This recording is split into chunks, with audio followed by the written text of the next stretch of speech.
Wassail, everybody. So I bought a poncho and I bought a new jumper. I bought a new pair of trousers too, but I'm here to relaunch us with the runes because it was time for an update for them. This Palo Santo is so hard to get lit. It's so enormous. So I've got a new deck and I'll show them in a minute. I've put a link there just to say where you can go onto my website and download the 2 PDFs. Rob has just checked them and he said I've put them on properly this time. I didn't do that last time. So Wassail Kirsten. So I just laughed. I was just talking with Cindy and she's been to have her eyes tested and they've dilated her pupils and everything's too bright and she can't see the phone to type. So she was just sending me a message and I was saying how much I loved her Mockingbird reading. And it was about wearing a cloak of mourning, which, you know, I've been doing since my parents died. And it's my new wonderful poncho and my new jumper. So I thought it needed Wassail Wandering Empress. Yeah, it was powerful. I went into town on the new moon and it felt like a different place. Happy Diwali.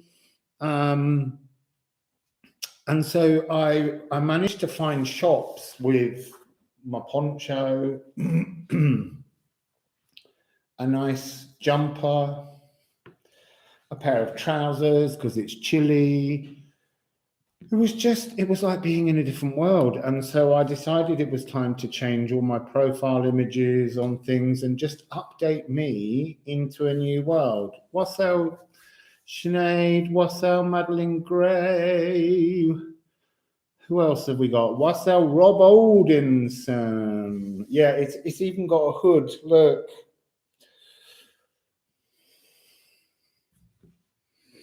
So I can go out at dark nights and scare people now. Oh, where's that? I can't find it. But I've got that death mask thing. It's over there. I can see it, but we don't need that right now. And I'm going to actually undo the cape because I really like my orange jumper. So I've redesigned the runes for everybody because when I first did them for the Raw Runes 2 PDF that you had, thank you, Holly, Wassail, Blue Resonant, Night, Wassail. I was Wassail Pamela. I was told to find the Anglo-Saxon word, find the translation, and then give another word to help you understand the journey of the energy of the card. But they were telling me all the time originally to take the journeying of the card almost to its complete polar opposite.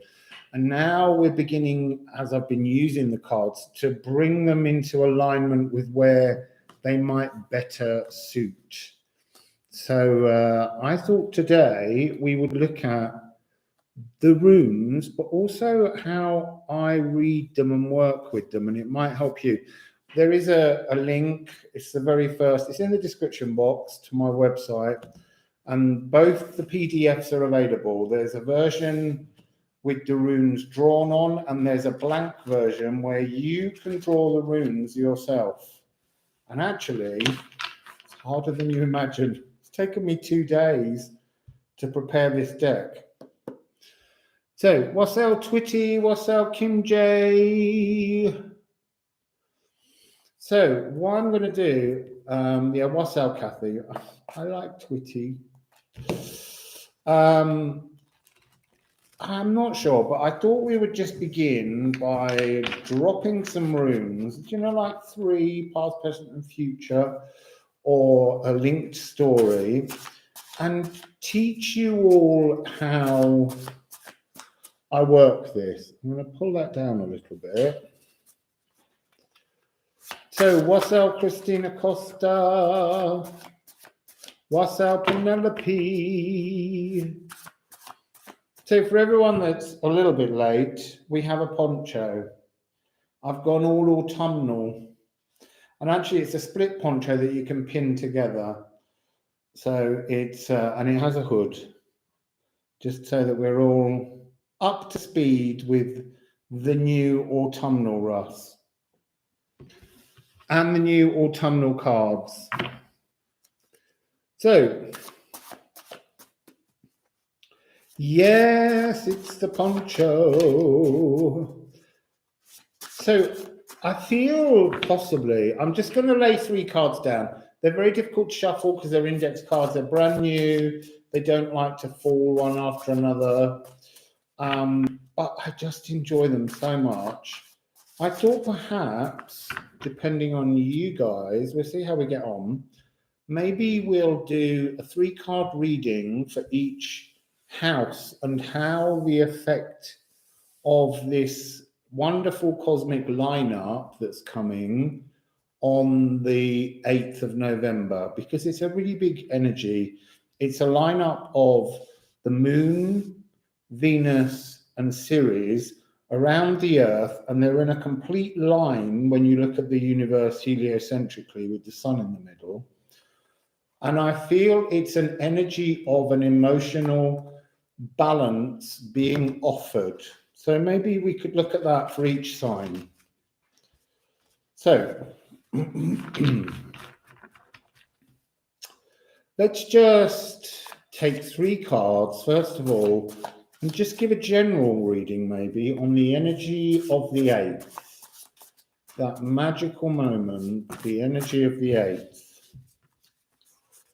Right, it's given actually 5 cards. But I feel like they need to be read. And it's fascinating. So that's exciting. I'm very excited just by that alone. I've also, in case this goes on for a while, I've got chocolate.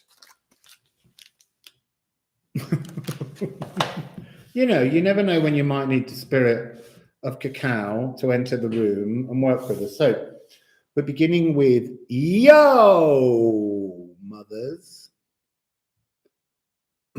So yo, let's just 7:49. Let's put that at 7:40. General.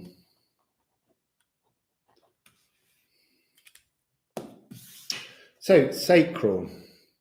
And I want to show you that it's followed by 21, which is Lagu. 2113. It's like the energy of the numbering, because obviously I've put the numbers on and some of the numbers have changed as well, but I felt it was important now to start to bring in the numerology, and that could still change, but it's important that things like the sacral, I've chosen, well, I didn't choose this one, 13 is its number, but the sacral is where women have their womb, and I often talk about 13 as being a very sacred number to women and their menstrual cycles. But what I want you to look at in this lineup here is the difference between them. Now, ordinarily, I would say you've got to remove something from down here to get to this energy. But what's fascinating is these are actually talking to me about how at that point on the 8th of November, we're going to be brought into an alignment with the cosmic ocean.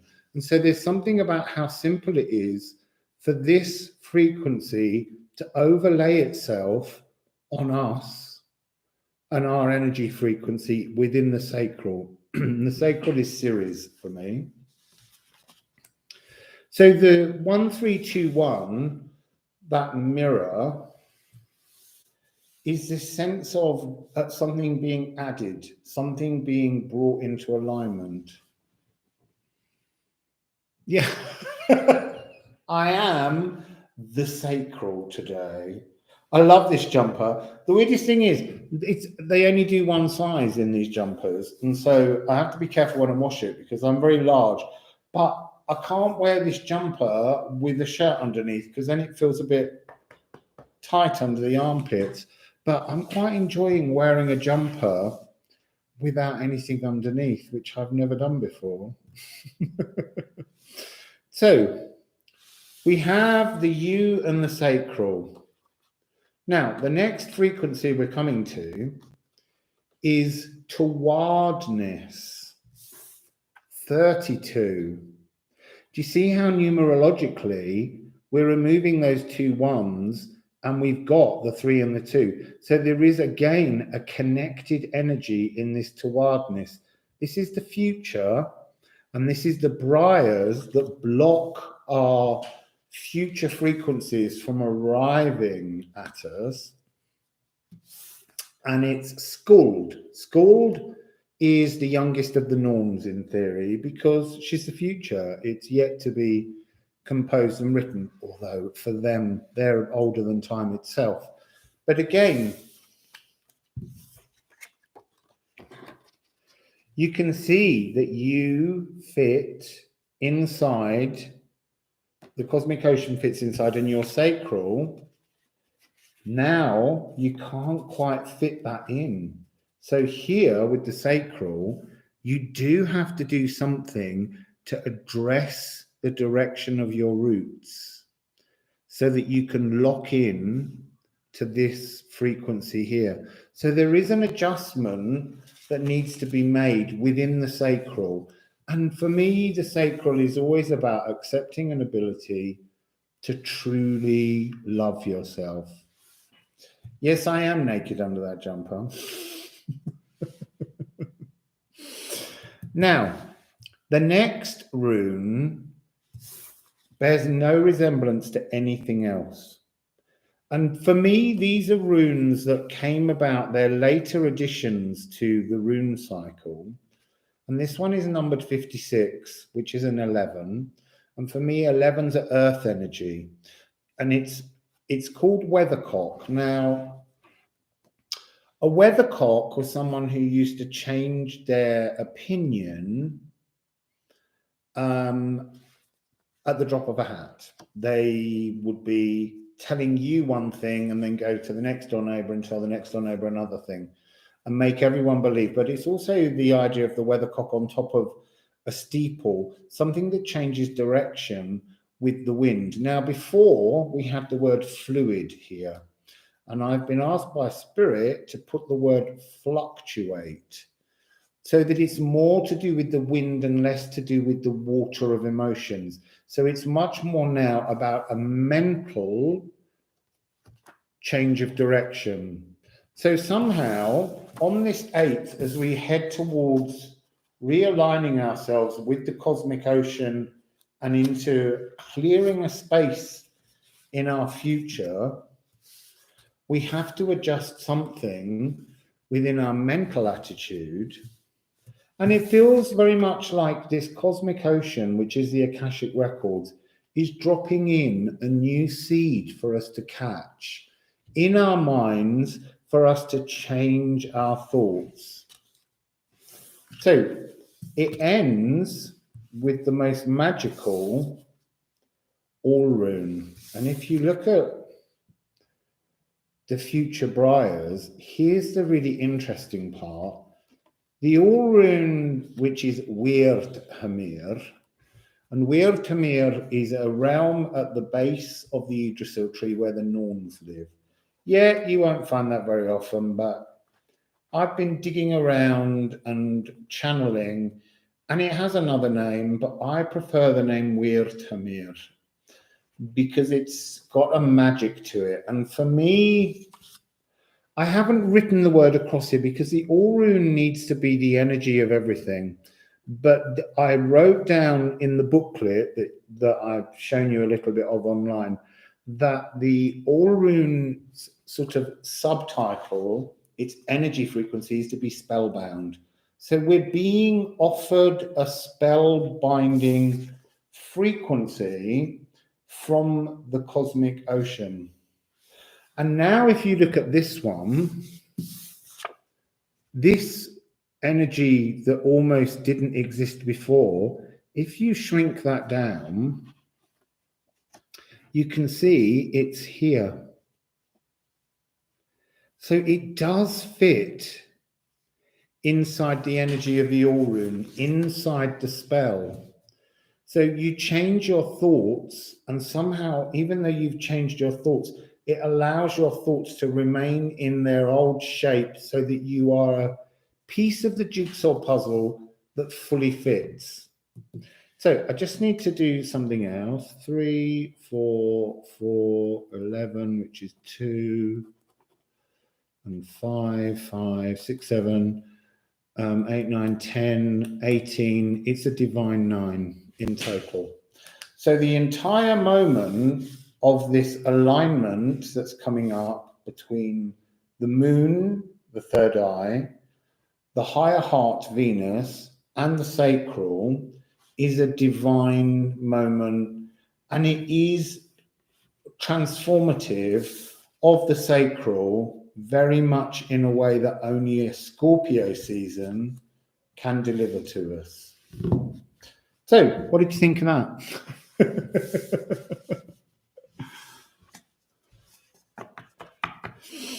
Yes, it was. And also, it's your birthday in 2 days, isn't it? Cosmic Moon Collective.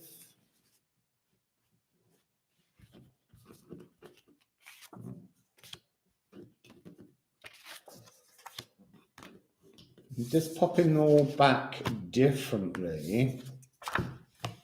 So, I'm going to suggest then that we look at what each house, I'm not going to say your sun sign energy, but the house, because we all have different things in different houses. And Rob, I have got your birth chart and your solar return, but I'm still working my way through it because they're not quick. So we're going to begin with House Scorpio, and that's at 17. 17. We like that little number.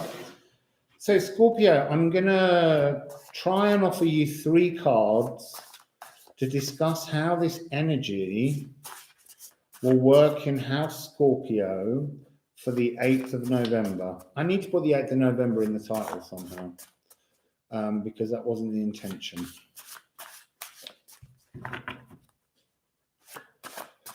As a magical corset. Yeah, it's very difficult. It's amazing that you got to 44.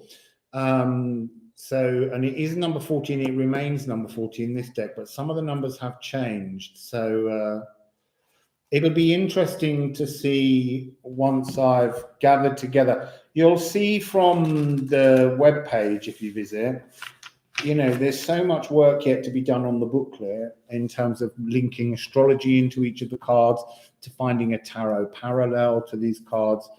And there's poetry and introductions and things that have all got to be written. Reem's working on the notion of drinking the rune water and the energies that it gives. Everyone's got a different aspect. Rob's doing, looking into the psychology behind the cards. We really want to make this a really special deck for everybody.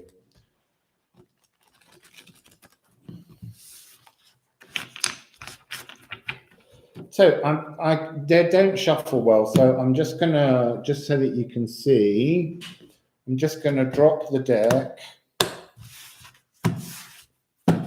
a la Cindy, and I'm gonna turn 3 cards. So you're beginning with Harvest,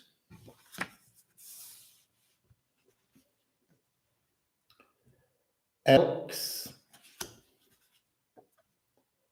ooh, and the Void. So, Scorpio.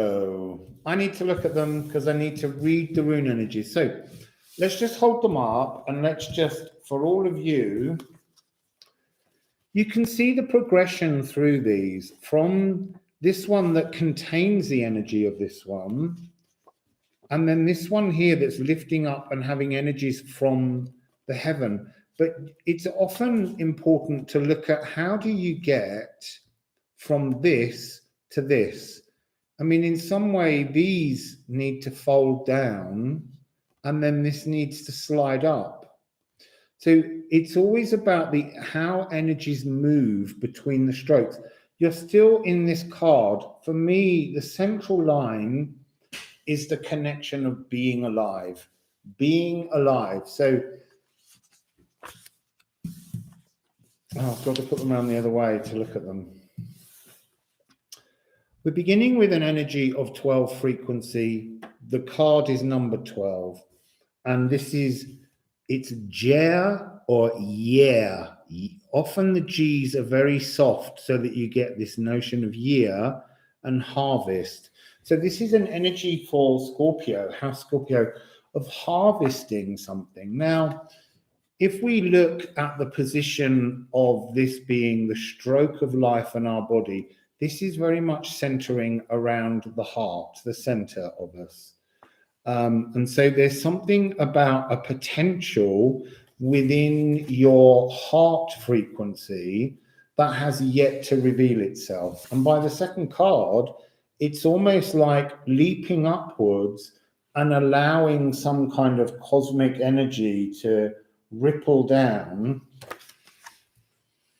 and come in. Now, Elks is a very interesting card. Elks are quite a dangerous animal. So it's like saying that there's some kind of fear within you, because elks, there's a famous story that Rob and I discussed back in July, I think, and it was to do with how the rune poem for elks, I'll see if I can find it actually. Let's see, I have so many notes for all of the rune decks, having worked on this for the last 6 months. But Elks has a little poem which is about how if you approach the elks, if you imagine elks as being a kind of spiritual animal, if you approach them wrongly, they'll bite your hand off. They've got a sense of strong aggression. I have to just find, because these notes are not in the right order yet, because I haven't gone through and corrected them. And hopefully I've got the Elks poem written in there. I'm sure I should have added it in when I spoke with Rob. But I could just have easily have put it in another document. So just give me a moment. I'm trying to spot the rune and then the tiny, tiny, tiny writing. Oh, I didn't put the poem there. Let me look it up. I need you to hear the poem. So,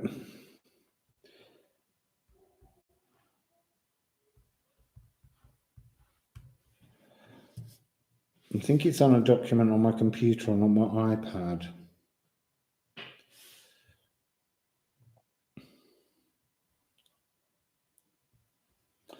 So many of the runes have poems written about them to describe their usage that were either written in Old Norse or Icelandic or in Anglo-Saxon.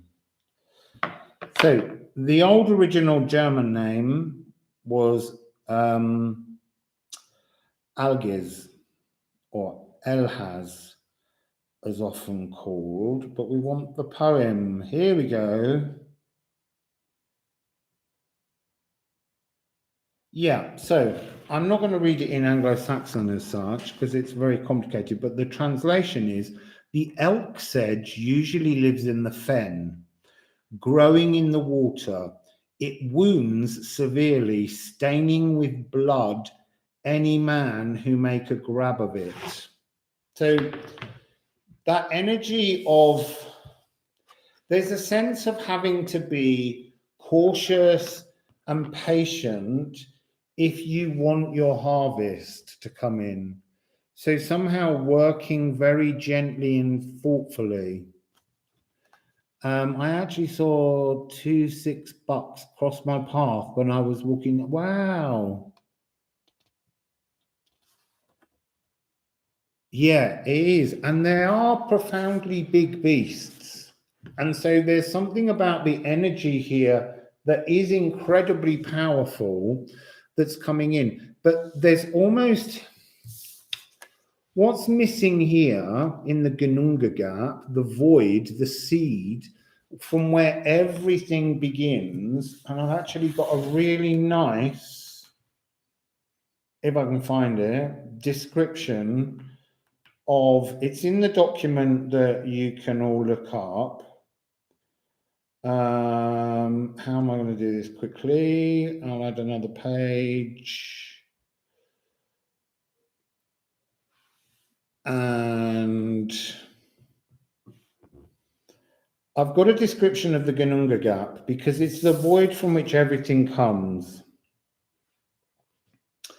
And there's something I'm being shown between the difference between this is to access the void, you have to somehow do it when you're not in your physical body, which would suggest some kind of astral that you need to ask protection to approach the void within the astral, because there's something waiting for you in there that is yours to harvest. So the Gununga gap, before all, the veiled void strains its velvet fanfare of silence, breathing.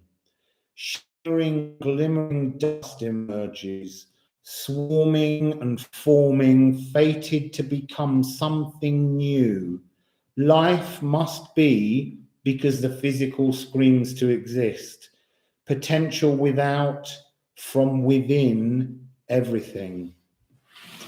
So it's about the spirit of all things, the energy that is existing within everything. But this story here, I'm getting this frequency of how the best way to approach the elks for protection is to go hand in hand with your own spirit animal that you have chosen or you have found works with you.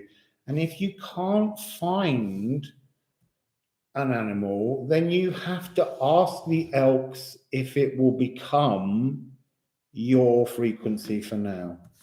And then somehow within the astral, there's some kind of dust that's shimmering and glimmering and waiting to hear your desire to take and allow some thread from within the void to feed you and to make some kind of new energy in the physical world. I need to blow that out because it's not burning very well. So Scorpio, all that from 3 little rune cards. Wassail Divinely Empowered Love, Wassail Tanya, Wassail Cosmic Rune Collective, even though I said hello to you, but I'll say it again. Wassail Chakra Meditation. Thank you, I'm in my new poncho chakra. I've gone all autumnal because it's got chilly here. Luckily, I'm a Viking, so the cold's not too problematic. So that was Scorpio.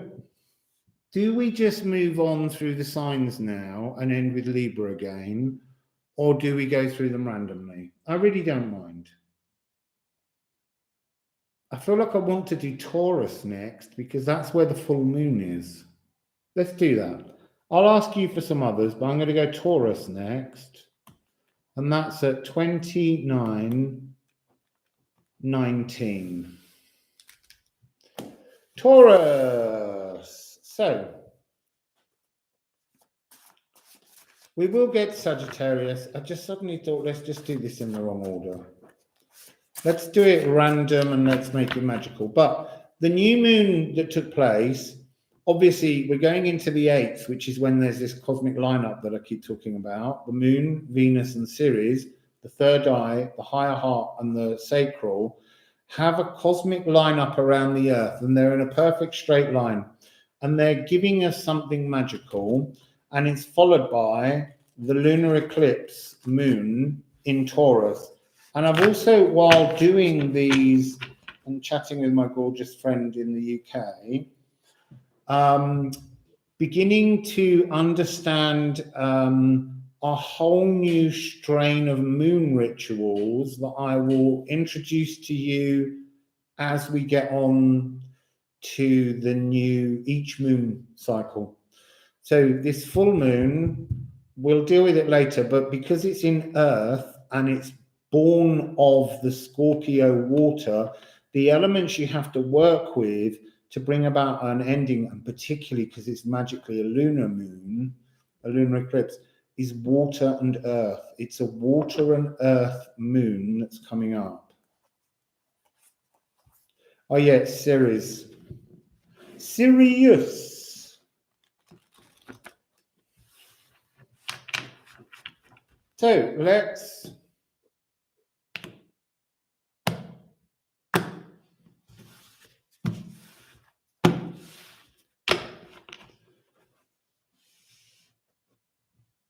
I'll look later at your little bit in Swedish. I love a bit of Swedish.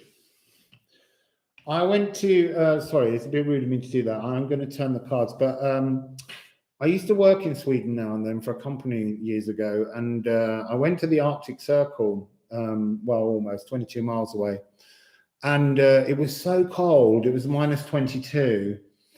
But you know what? It was absolutely, I loved it, because every time you breathe out, you get icicles appear around your mouth and in your nose, and you have to keep breaking it all down. But it wasn't cold. It was dry cold, and I loved it. And the other thing which I found fascinating in the town I was in northern Sweden was on the high street, because people have to live in severe weather, they fight to be alive. And on the high street, I'm wobbling around in my boots, and there were all these very old ladies who had little chairs with skis on, and they were zipping up and down the high street doing their shopping. They were so fast. It was amazing. Yeah, I've always had a beard. I was born with a beard. So, Taurus. You begin with Ken. Your second card is, oh, look, fire and fire. Fair. And then you've got, oh, Yana entwined.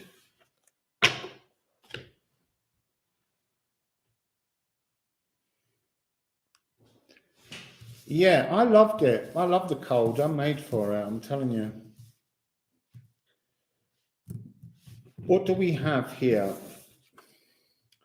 We have the divine spark, which is the torch, the beginning of new thought energies. But there's seemingly, Taurus, very little connection between these cards. You can find this down here. You can find another part of it up here. So there's something about bringing in, let's put that one down for a minute, bringing in a new thought and then passing it through your body and connecting it into the ground. You've got to somehow connect a new download on the 8th, but you've somehow got to wire it all the way through your entire body. And because you've got double fire, and this one fair, this is the aether life. I think, Rob, can you remember? Is this the one? No, it was Perth. The heightened the senses. It was like the power room. This is the one that's got trickster frequency. This has got the energy of Loki attached. Yeah, I'm going through them as houses, so to see how it applies to your chart, everyone. If you only want to look at it as your sun sign, that's fair enough, but you don't get the maximum frequency out of it. So in terms of if you have in Taurus any planets, you need to look at how those planets will help or pause this ability.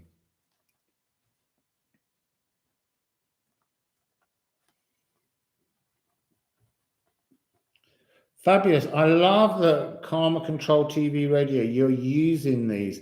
I've just updated them. So they've got new frequencies to their names. And I've changed some of the numbers because they needed to match the frequency of what they feel like they ought to be.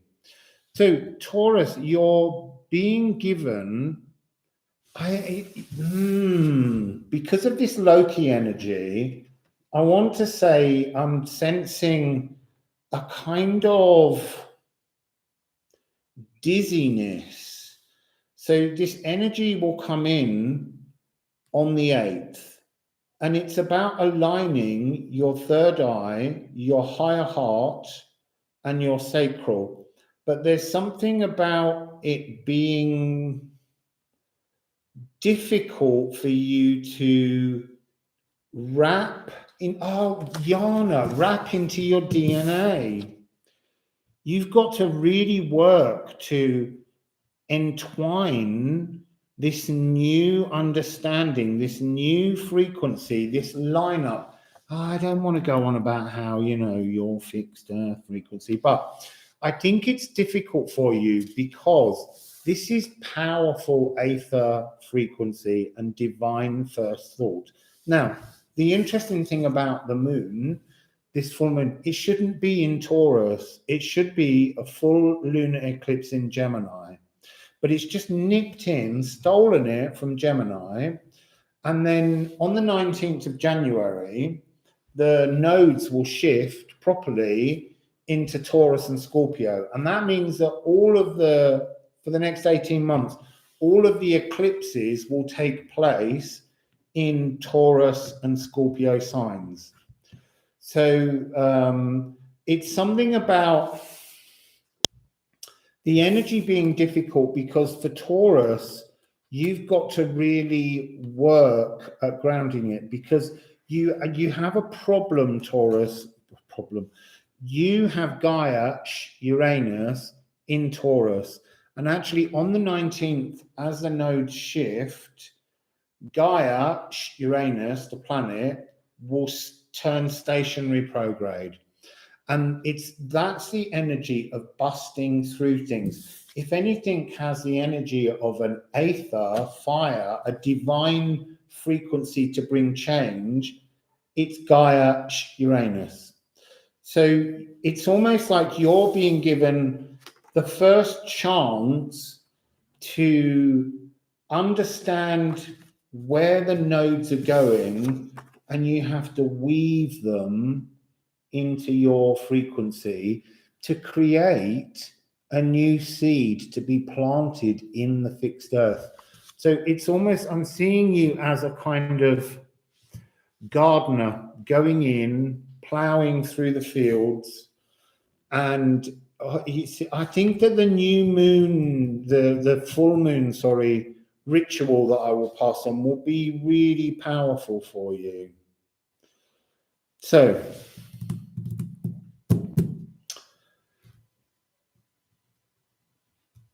yeah, there's cardinal, fixed, and mutable of the different energies, but the Taurus is fixed earth, and the earth is changing. The earth is shifting because it can't resist. Nothing can resist Gaia, Uranus. It will bust your arse. So, Taurus, that seems to be your... I'll put them up the wrong way around now. Your 3 runes are talking about this frequency of a divine prelude being offered to you to understand something that's coming next year.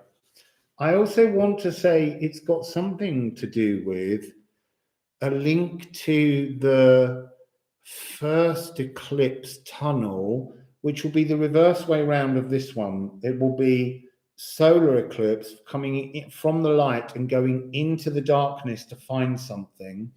And that happens with a new moon in Taurus on the same day. And I think some very uncomfortable squares or something with Gaia Uranus. I haven't gone too far ahead in the astrology, but I did pop in briefly and have a look. Check my phone. Okay, I can't answer that one at the moment. So, Taurus, that's your runes for the 8th of November. Feeling like you're getting a glimpse at some future frequency that's due. So, who should we do next?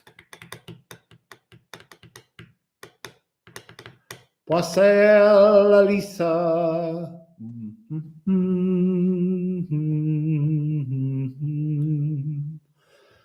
Which sign shall we do next? Yeah, there is an eclipse on the 19th this month, and that's the one I was talking about. It's a full moon lunar eclipse in, I don't know how long it is, but it's in Taurus, and it should be in Gemini.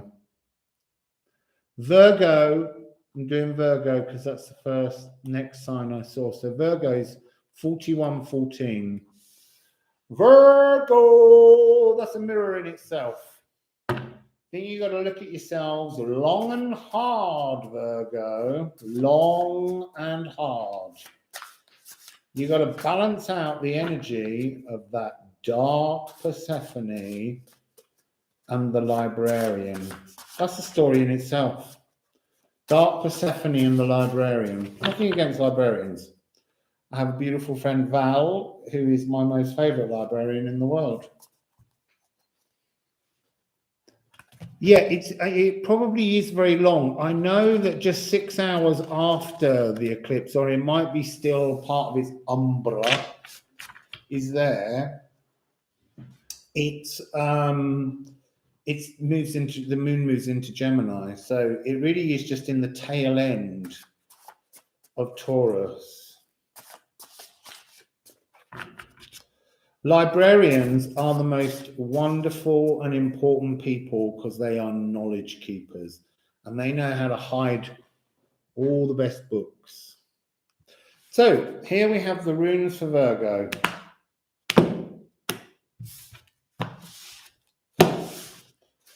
What have you got, Virgo? What have you got? Ooh, Virgo, bliss, win. Put that one down there.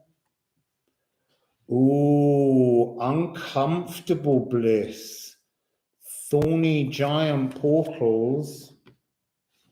And your third one, ooh, air. So,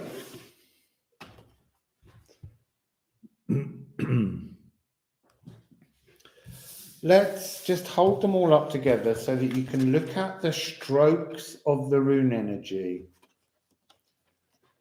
What do you notice, first of all, about these three runic symbols? The first two are so simply linked. And then the last one, there's a big shift got to take place to get to it.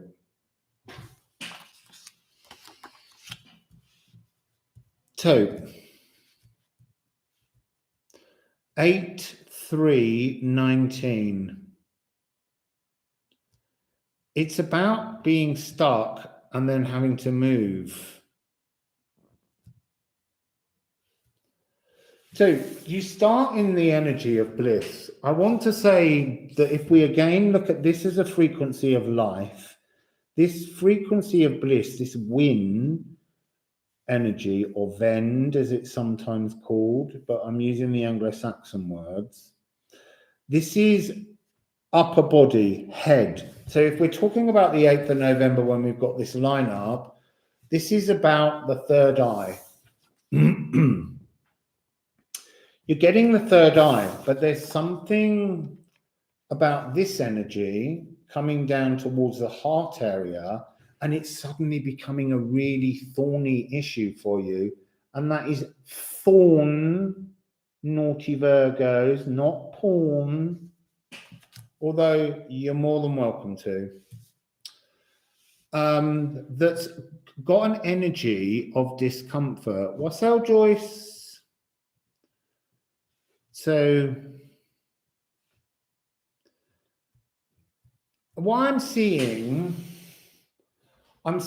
that you have an inability or a fear of connecting to your heart. There's something, it's almost like you've built such a magnificent defense mechanism around your heart. You've almost wrapped your heart in barbed wire, because hawthorn is a magic wood. And hawthorn, I kind of want to say, somehow you have almost got to, you've got to work with fairies and pixies, because I don't think you can unweave the thorny briars that hold your heart in place. So what's the other energy that we need to look at before you get to this point of being able to move? It's like being Sleeping Beauty. You've wrapped your loving heart frequency up and you've put it to sleep. And the only way to clear the portal of the briars is to deal with something in your past that I feel I feel that you've had this, bad relationship or some kind of hurt to your heart, and you've learned it's best to just put it in a box. It's a little bit like, I'm seeing lots of fairy stories, and that's why I think you've got to link up with fairies. The hawthorn, I think the hawthorn is the sloe, or it's the blackthorn, but I'm being shown like the notion of a poisoned chalice, a poisoned berry, a poisoned wine, something. I mean, maybe some of you drink a little too much to numb this bliss that was somehow taken by a thorny journey. So you need to unwind your heart, and it feels like you need to approach the fairy folk who can charm the briars, but you have to be the rescuer of your own heart. So I'm being shown that notion of it's like in Snow White when the huntsman is sent out and he's supposed to cut out Snow White's heart and bring it back to the stepmother in a box, and he takes a pig's heart. I feel like when you open your box, feels like your heart's not even in there. I think you've hidden it under a secret doorway. You've really made sure that no one is going to find your heart, but you've got to do that. You've got to move it forward. So it's a little bit like kind of graphic acrobatics that needs to be performed. So if you look, you have the two strokes that will plug you into movement in the world. You have that ability to move forwards, and it's about freedom. But you've got to replace your heart to do it. And they're showing me now the 3 and the 8. It's like your heart is better. Oh, it's Virgo. Virgo. I know what you've done now. You've opened a portal into the earth to hide your heart. No wonder it's not in the box. It's hidden in the earth. And so you've got the two strokes. It's like this is a jigsaw puzzle. The key to your freedom, is completely within you, okay? And if you look, you've got the two strokes. You've also, if you turn these up, you've got the two frequencies. If you overlay them, these two slip together to create this frequency. You've got the key to getting your heart back out. You are your own, but somehow I do think you've got to, first of all, approach the fairies. You've got to allow them to unhook the thorns, because you've buried something so deep, and the natural world and the fairy folk have just piled all of this kind of stuff, growth and everything, because that's what you wanted. You said, I'm not letting anyone else ever hurt me again. And now you've got to go and untangle the briars. Exactly, because the briars are the what block the future coming in. You can't get on your own horse and ride to your own rescue until you put all the pieces back together. Whatever the code was, whatever the anger, whatever the fury that you had that allowed you to open in mutable earth a portal and put your heart inside and close it back up and let the world grow all over it, you've got to go and prune it back now. You've got to go and speak to the fairies and just say to them, can you X marks the spot. I left you see, and now they're drawing me to this frequency of the broken Gifu, the reuniting. It will create a kind of thing, and it creates the self, because when this has the Dagaz energy above, it's like plugging yourself back into life. You've got to plug yourself back into life, Virgo. You know how to do it. It's coming on the 8th.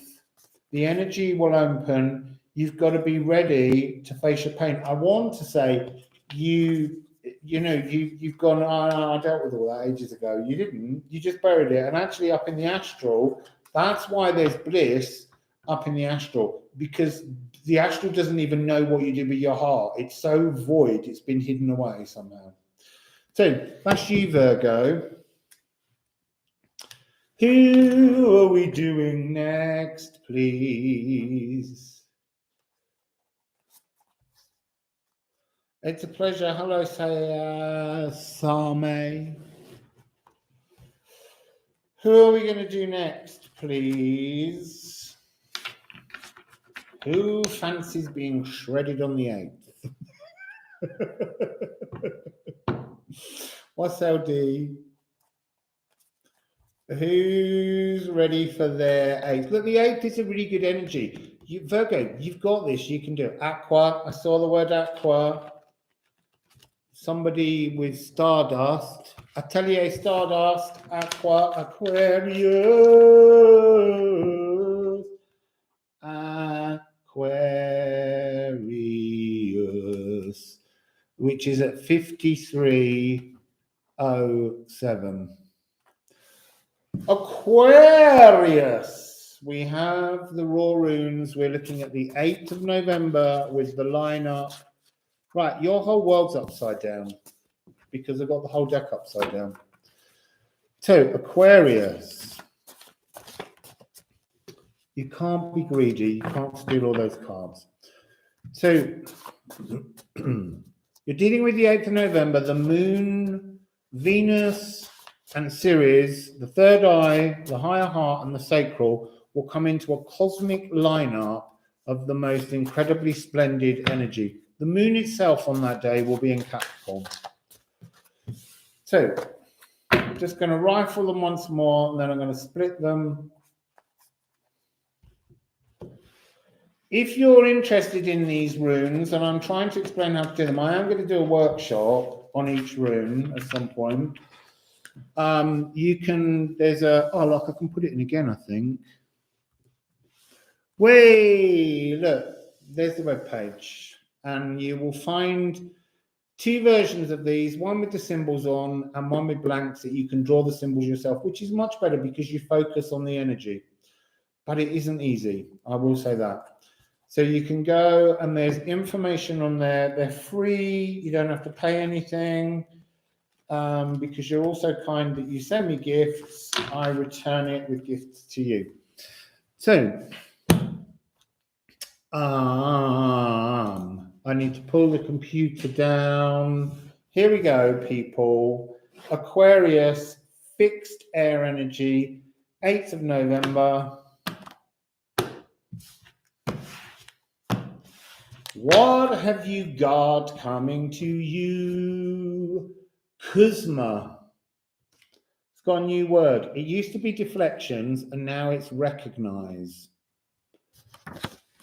And it's 12 because there are 12 houses that the moon rides around.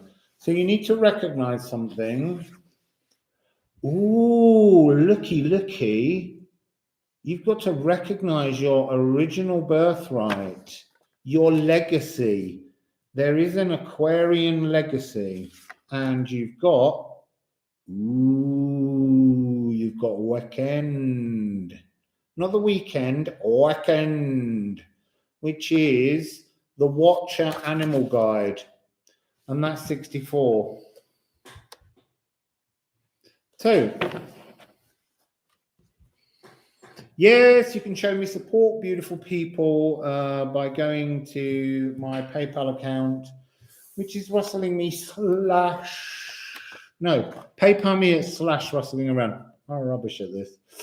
So, Kuzma, moon. This is about the veil revealing something. This is third eye. This is going to be so strong, this energy, and it's the sacral.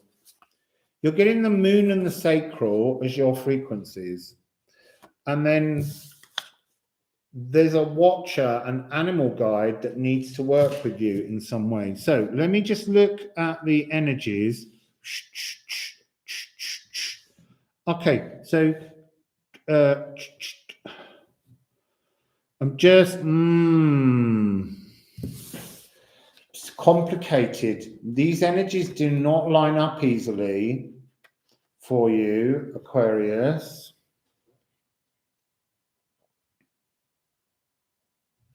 Thank you. It's my new poncho that you all helped contribute to. It's beautiful. I got the poncho. I got the new jumper with lovely, I love this. These dark blues and maroons with this wonderful orange. And I also managed to get, whether you can see them, a pair of green linen trousers. So I'm all set for the autumn cold nights up this mountain now. And it's got a hood, people. Whoa! You can't rain on my parade. Yeah. How does this become this? You have to recognize something missing within yourself. There's an energy frequency that's missing. 9, 10, 11, 12, 13, 14, 15, 16, 17, 8. It's even the tarot number of the moon. There's a really big frequency, like an intuitive dream realm energy coming towards you. I am Leo. In a minute, when I say which sign, you got to go Leo really quickly. Thank you for loving my poncho. It's such it's almost like you can't even right now, as I tell you this, that's coming on the 8th, and a legacy, an original birthright that will be revealed to you. It doesn't mean it gets gifted to you then. Somehow it's only possible to work the gift with the animal guide, because if you look here, you can see there's the energy of all of this is that the birthright energy is created by your guide. It's working with your guide, and you have to recognize the need for a guide. I feel like you don't want to acknowledge a need for help. There's a kind of sense of, I've done all right in my life, and I'm not going to look for anything outside of myself. I know what I'm doing, but these runes are telling me that you don't. So what else? I'm just having to look. There's an energy here of part of the frequency being here twice. It's like you need the energy of you and a guide if you're going to attach to this life frequency that creates the ability to recognize something. It's fitting this energy. I almost want to just do this and see if it works. Hang on a minute. Yes, look. If you see through, you begin to see how these energies can move together.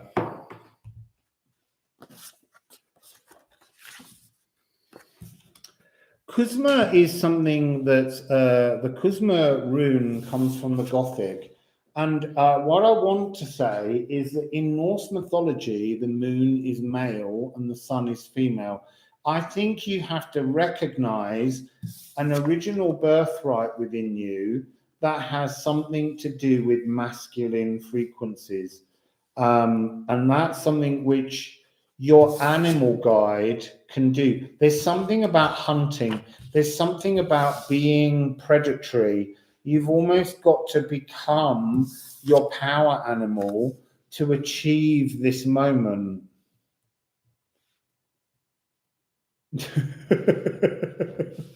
Shadow puppetry. It's all taking place. I kind of wish they'd done that now with the other runes, just so that you could see how they bind together.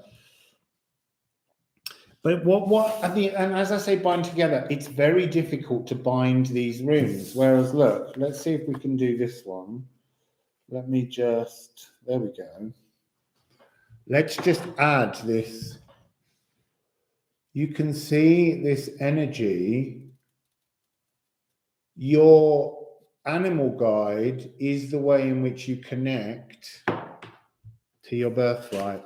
It's undeniable that you have to connect with your animal guide, and they're watching, they're waiting. It's almost like they wear your birthright, and I do feel that you're going to have to, on the 8th, it's like you're gonna, if whatever you've got in House Aquarius, it's this very fixed energy of being a hunter, of being an aggressor, of being something that you need to recognize is not within you as such. It is within all of us, but it is within the realms of the natural world. It's almost like you have to dream going out and killing something for food. You know, it's a very strange energy, but there's something about a need to recognize an ancestral truth.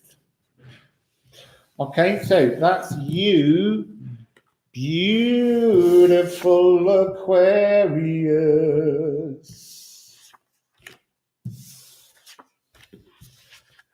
So, who's next? Is it Leo by any chance? Leo, exactly. So let's do Leo next. And that's at 103.30. Oh, 103.30. You've got like a mirror that's got a piece missing. A little bit like the Snow Queen, the story of the little boy that gets a shard of glass in his eye. I feel this is very much about fairy stories. There's a real energy of like re-understanding misunderstandings. That's still linking in with that energy of Aquarius in that recognize from the moon. We have to recognize the truth of ourselves in fairy stories. So Leo. Oh, you're the first one that's actually got a card that's fallen. Because usually about 12 cards fall. I feel like that one wants to come. No, it didn't fall. I can't, just because it was a single card. Wassail Beautiful. Right. Your cards have come because 2 have turned over. And I was going with them because I was told to. So, what are your cards, Leo? Leche, 72, an emotional bleed. Like, yeah, you've been on that. I feel like the whole point is this moment on the 8th. Oh, the 8th of the 11th. 8-8 portal is your Lion's Gateway portal. The 8th, it's got some kind of connection to bringing your ego back. It's like that shard of glass in your eye that couldn't allow you to see the world properly gets shifted. So you have the emotional bleed. This is the energy without this one of Lagu, the cosmic energies coming down to you that's been flowing through you. Leo, in my readings, you've been having lots of information about how it's not about your place in the earth that you have to deal with. It's about the energies of the cosmos. And it's almost like you've become an antennae to the energies of the cosmos to such an extent that you literally can't contain all that energy and you're bleeding it into the earth. You're pouring with a kind of a download that's going to go into the earth and then it will be uploaded by everybody else. But it's a really important frequency. And then you've got the most beautiful card. I love this card. Nate. Turn dark. Ooh. And that's 38. That's the 11. That's this month. This is your dark month. This is, it's almost, they're showing me this energy of pure white light coming in to you, Leo, and it being so powerful and so kind of, shard of glass in the eye, like you can't see the world properly. And as it's going through your body is taking that energy and it's turning it dark and pouring it into the ground because the ground needs dark light. Oh, I didn't know anything about that. That's interesting. So, on the 11th, the 8th of the 11th, this darkness will stop.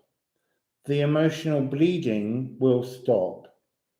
I'm just looking through the cards. You can see, I have to do that with the light. Hang on. Here we go. We like this little light binding business. Do you see this bind rune that you've got going for you here? It's like a very complicated plumbing, and somehow it's got the bleed in it, but you've got to somehow, it's fascinating, the energy shapes that it's creating. It's made you, this is like the scales of Libra. This energy's made you blind and unbalanced. It's been very complicated for you to function.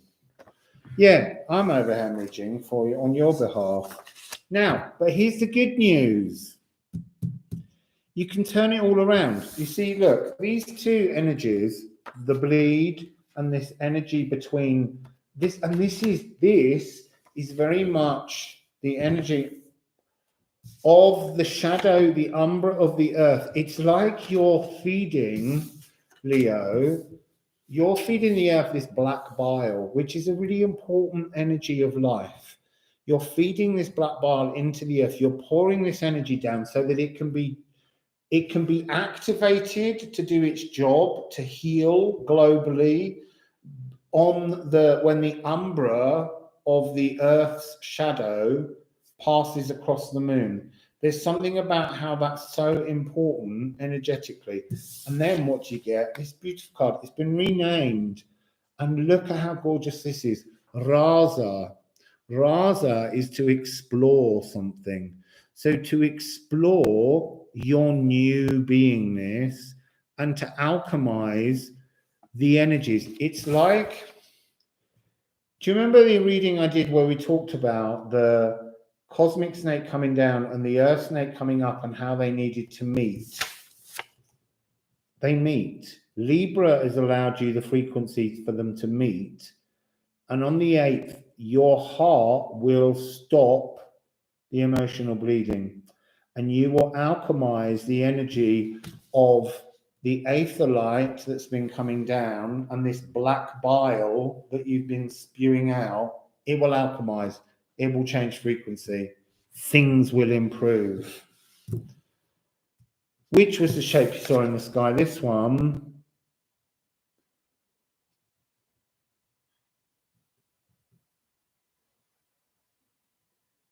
The Raza. Yeah.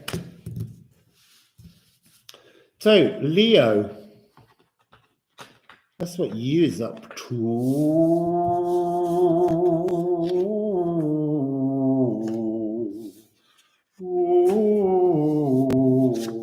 Okay, so they're making me sing then, and they're saying the black bile is not the fuel. The black bile is the nutrients of the new song lines that are being programmed into the earth. That's interesting. Who's next, people? Who's next? Who's next? Who's next? Who's next? Who's next for their 3 magic runes? So I'm just going to do this again. That's my website, and you can go there and you can download these new decks of runes, either blank for you to draw them yourself, or well, they've still got the words on, but they've got a blank in the middle, or you can have them already done, and then you can cut them out and you can play with them. Aries, I see the word Aries. Someone else might have written something else, but I just saw Aries. So 11141. Aries 11141. Hello, Aries. Have I done Aries? No, I'm doing Aries now. Hello, Aries. I think we might be doing Sagittarius at the very end, just to be awkward, but that's where the solar eclipse is. And all of this magic going on in Scorpio season at the moment is very much to do with this Neptune eclipse tunnel. We didn't have Neptune's bells. We'll do them at the end. You have to remind me. So, Aries stellium. I have Saturn and Chiron in Aries, but my Chiron is at 0 degrees of Aries, directly opposite my Gaia Uranus, 0 degrees in Libra.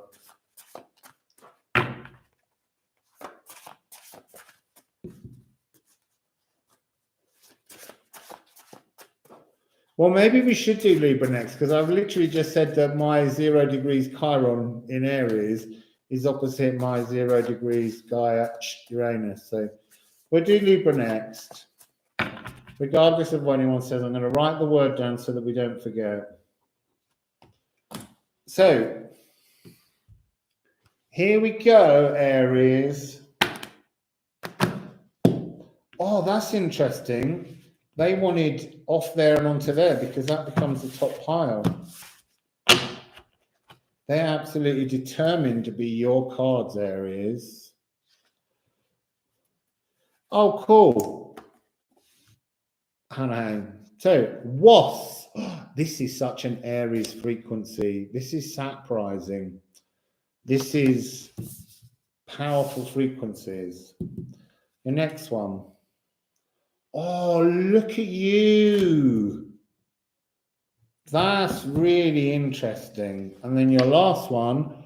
Oh, my goodness. You are totally dealing with your personal Yggdrasil tree. Hello, everybody.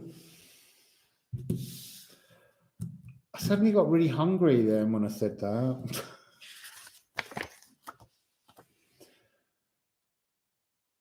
So, SAP 46.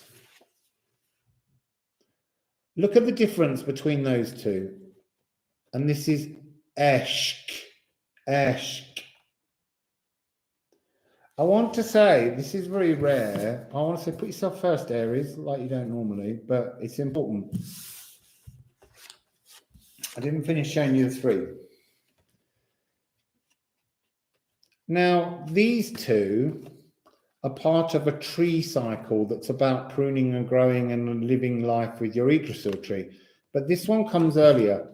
This one's very similar, this one that's 26, to the godmouth symbol, which is the vessel in which our existence takes place. But this is your personal Yggdrasil tree. This is one of the Anglo-Saxon extensions when they needed a different vowel that didn't exist in the old Germanic, Norwegian, or Icelandic. And remember that the energy of language as it moved through, it came through what is now modern day Belgium and Holland and into Frisia, and then arrived in Britain, mixing with the Angles, and it became this Esk, the Esk tree. So you can see very much that you're dealing with the energy on the 8th, which is the moon, Venus, the higher heart, third eye, Venus, the higher heart, and the sacral. It's about, you need to allow the energy to come from the earth. You're not dealing with energy coming down. You're almost, I want to say, it's like you need to suck up the black bile that's just been distributed by Leo. It's part of your movement forwards. 4626 is making an 18, which is a divine number. Oh, and then the last one's 45. This is a really divine frequency. It's 99. It's just this one bud unfurling into a flower on a leaf, this newer, that will make all the difference to your life.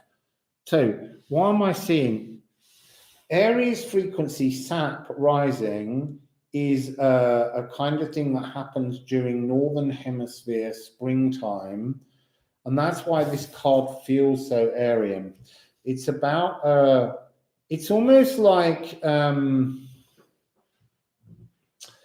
renewal of the flow of your blood, the flow of your mucus. I know I keep coming into that one, but there's something about the becoming enlivened, like returning back to life, having been asleep for quite some while.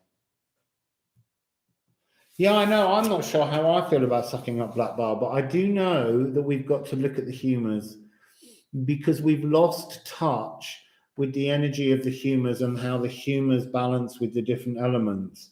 And we think of black bile as being something really awful, but actually it's really, I think they're really quite important. And I'm getting more and more messages to do with sanguine, fire, blood.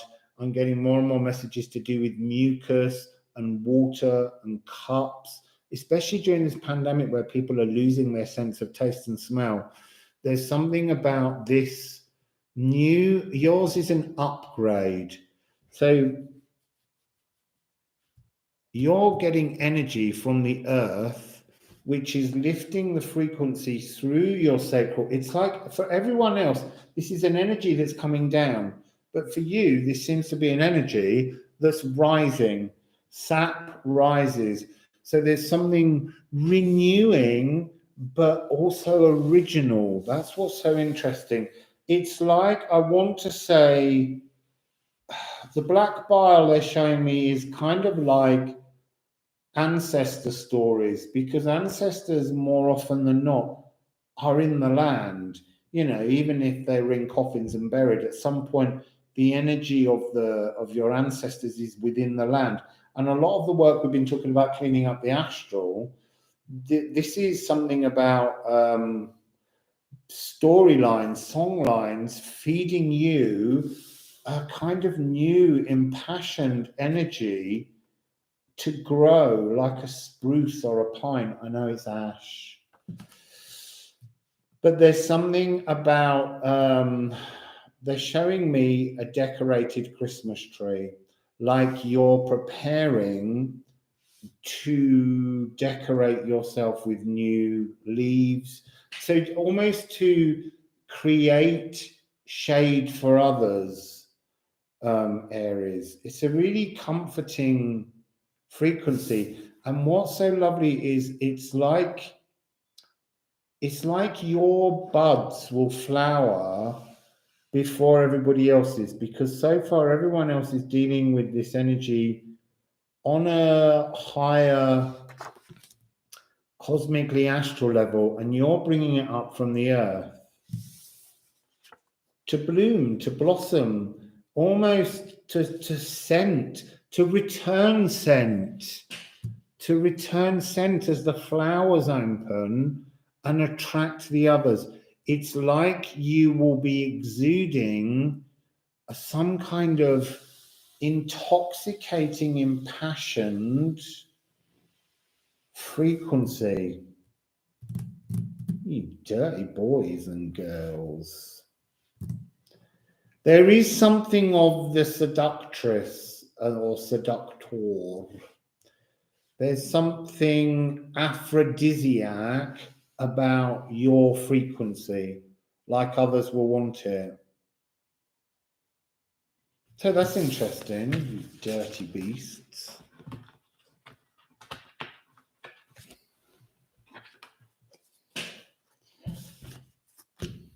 You see, mystical shaman, tarot and oracle, I kind of want to call you shamanics, because I always call that deck shamanics, but wassail to you. Wassail Maria, wassail Mona de. Wassail Francis, how are you? How's things down your neck of the woods? So, we're doing Libra next. So, 1, 2, 1, 39. Libra keeps getting really weird numerological numbers that are so out of balance. Yeah, suck in that bile, people. So, oh, look, you've actually got cards that have fallen out. How many?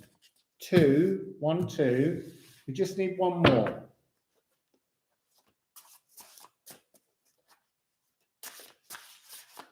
Yes, you are a Libra, Francis, like me. La la la la la la Libra, la la la Libra. La la la la la la. There we go. You're the first you're the first house. We're doing houses, incidentally. I just need to remind you all of that. And it's relating to the 8th of November, when we have the alignment of the moon, third eye, the higher heart of Venus, and the sacral, and what that energy is bringing to us. So, what do you have? You have ignite your water meadow. 22. That's balanced. Ooh, this is balanced. 77. This is the final rune. The journey home. And then what do you have? Ooh, move. 19. That one's not balanced. Well, it is to look at. It's very even. So, let's have a look at your 3 runes together. 22, 77, that's 99. That's really interesting, because that means that vanishes, because 9s, when you do numerology, they're invisible. And so this 9's invisible. You've got a 999. This is like emergency, calling Dr. Beat. 19, it means it's a 1. This is some kind of new beginning for Libra, a new homeward journey. I want to say to being in balance, Libra, which is amazing, particularly after that very difficult reading we had for the new moon in Scorpio, which was very uncomfortable for many people. So what have I got here? I'm looking at... what I'm seeing is this image, the sacral. This is the sacral. So Ceres is really important to you during this 8th, this frequency on the 8th. And it's about lighting up your sacral and planting new water meadow flowers that need to bloom. But you need to ignite something. What they're showing me is it's like this being compressed together to create this line. And then these two places of receiving energy changing direction so that this becomes the stick and the top two energies become, so somehow you've got to create a bifrost bridge between heaven and earth that's composed entirely of your sacral, of flowers blooming within your womb or within your sacral area, in the space of the seat of your soul. And it is, this is divine, truly divine numbering. You're dealing with 2-2, which is the energy of the lower world. So bringing all that old rubbish that goes through your head all the time, it's like these two are the cups on your scales, and you can finally bring them into alignment instead of them being top heavy and not going, always trying to find a journey home, but always finding that there's some kind of demonic energy. They're sort of showing me, why are they showing me such horrible images? They're showing me you throwing up in the past, like having a queasy belly, or having sort of terrible troubles like Crohn's illness or gluten allergies or something, like your whole digestive system was out of balance. And it's time to move on to this glittering, shimmering pathway that will help you move. But there's something about this card that's immovable. It's like saying, move this unbalanced and come into a balance. Move yourself into your first true balance that you've had. Yeah, they definitely need some Pepto-Bismol. And that is the exact color of Venus in the higher heart. Some kind of chalky pink slime in your belly will be beautiful for you.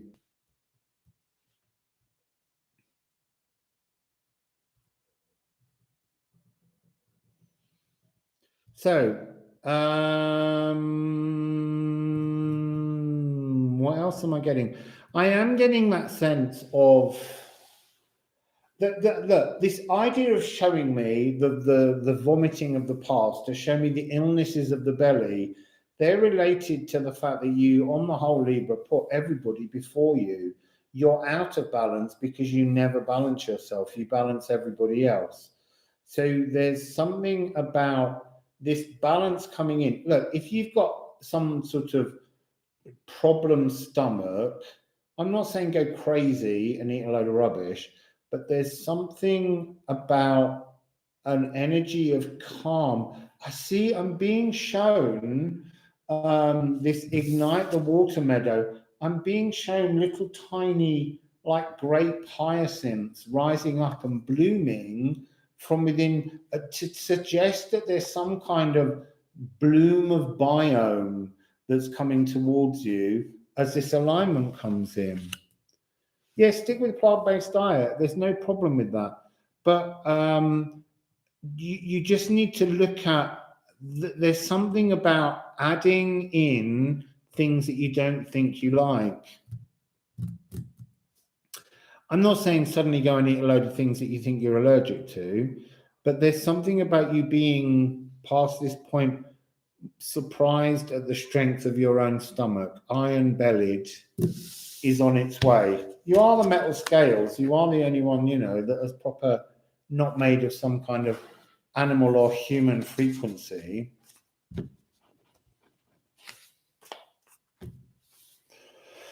So that's Libra.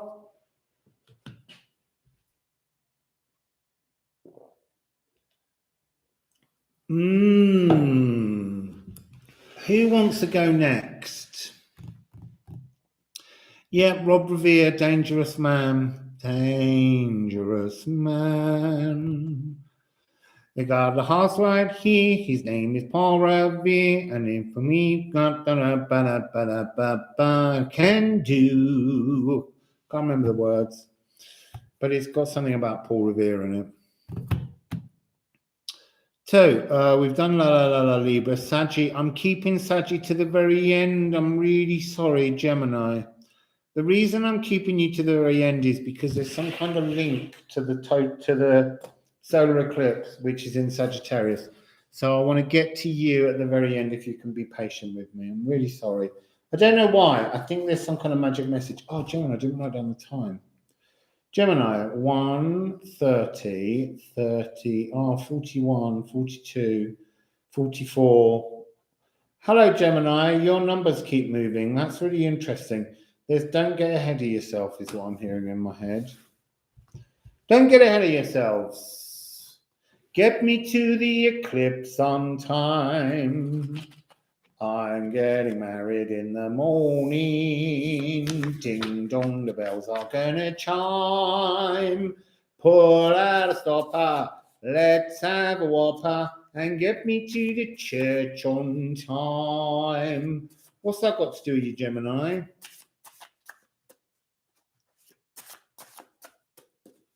What's that got to do with you, Gemini? Marriage, getting married in the morning, needing to be in the church.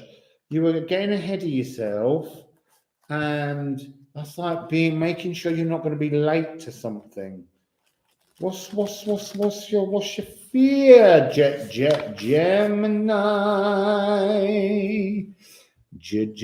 Gemini. I'm dressed for the occasion because I'm wearing my new poncho that your beautiful assistants allowed me to buy so that I can keep warm on an autumnal night. So, and I have a new jumper because you can't have a beautiful bit of fabric like this and not have the right colour sticking out. So, Gemini, just going to rifle these cards once and pull you some runes. If you're interested in these runes, the decks are available on my website. You can go to the website. They're freely available. You don't have to pay anything. And there's the information there.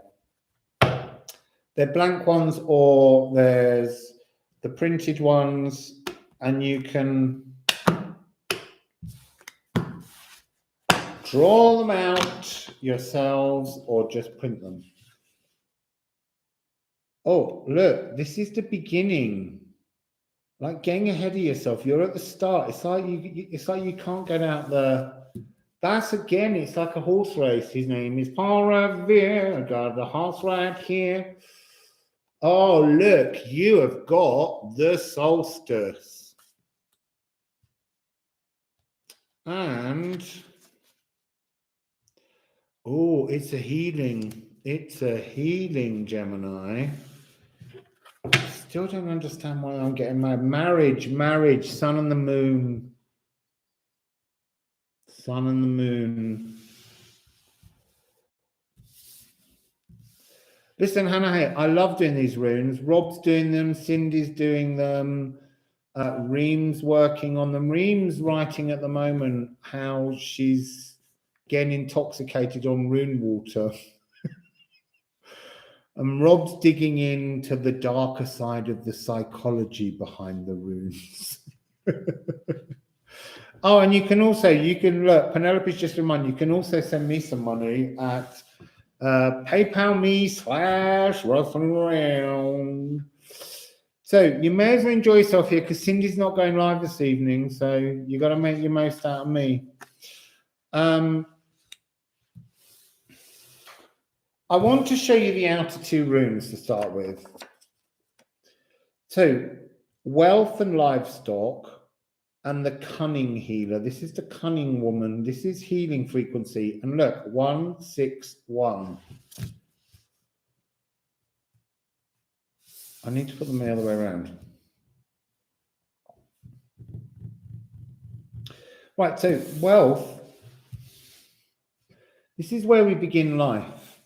So, Gemini, yours is a question sorry, they're just showing me something in the middle. Remind me in the middle to say to you that it's the Ianus Geminus. This is where we begin. This is how we define life in Anglo-Saxon world. What do you own? What cattle can you fence in? What servants might you have? What slaves might you have within your world? What signifies your material prosperity? And the word I'm getting with this is mobile prosperity. It's not real. It's just stuff that you can carry with you or get others to carry with you. It's not your true wealth. Your true wealth is emotions and thoughts. Emotions and thoughts. And somehow they're keeping this card away, and they're talking about how you need to heal and bring into balance this 161. I like I don't want to say an obsession with the material cycles, but on this alignment, it's going to bring, I think it's what they're saying is that this energy for what's in, it's not just it's not just being Gemini Sun. It's about whatever's in your house Gemini. So for me, in Gemini, the only thing I have in Gemini is Dark Moon Lilith. And there is an energy that you could associate with that clamoring for possessions. So for me, I might look at the energy and say, I need to bring into balance my emotions and support. And at the moment, the energy that I get from Dark Moon Lilith is that she's trying to deliver that frequency. She's trying to change hearts and minds and souls. And that's what this is talking about. It's time to heal you from the material in the real world and somehow bring you into the energy of something way more fleeting and cosmic, which is magic. The energy of this rarefied moment. So somehow whatever's being worked on in-house Gemini for people isn't a flash in the pan, it's mobile prosperity. And that means that the mobility within what you see as being prosperity will shift during the eclipse tunnel. It's like a magician shows you an empty table, and then they put their cloth over it, and then they suddenly lift the cloth up, and there's suddenly all this material possessions there, and it kind of gets you kind of excited with the energy of what's down there. And then somehow it's like seeing your own. They're putting it in my head in two different ways. So seeing all this stuff excites you because, the thing about possessions are, for many people, they've gone through life with very few possessions. And so to possess something is a comfort. But there's something about seeing these possessions almost like fairy gold. It's almost like the energy of it being moldy, it not being true, or valueless. There's something about you having, on the 8th, as this alignment of D major comes in, a kind of sense of like disappointment or a misunderstanding or a clarification maybe of what's taking place. And then it's knowing that you've got when I said the Ianus Geminus, is because the last eclipse tunnel was called that. This one's the Ianus Neptunus. And it's about you having this fleeting moment between the 19th of November on the lunar eclipse in Taurus to change your attitude to the fixed frequencies of possessions and moving into mutable fire on the 4th of December and seeing that energy of the solstice as a tunnel of great cunning and healing, an energy that will straighten out and realign you to a kind of notion of mutable fire, bringing new notions of what matters. So for you, it's a fanfare of a reveal that will kind of bring you a slight sense of discomfort or whatever your energies are within Gemini, and then how you fix them and heal them as you move through the eclipse. And it's about coming, it's like the heart lights up and the mind and the sacral are kind of paddling either side, trying to bring things together. And this is like the two extremes of your views. Like, I love material possessions, I value love, like two energies of the space between a Gemini experience. And then this is the heart, Venus, lining up across the two to bring this energy into alignment and to heal you. So that's Gemini, Gemini, Gemini.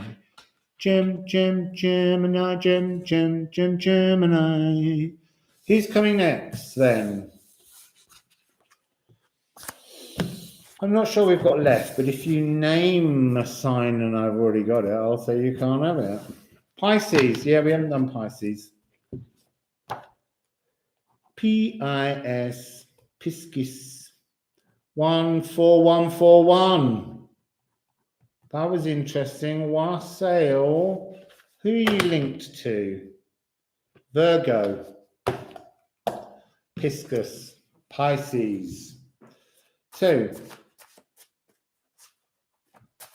14141, 14141. That's immediately talking about new healing energies. And it's also earth healing. And you're watery. That's interesting.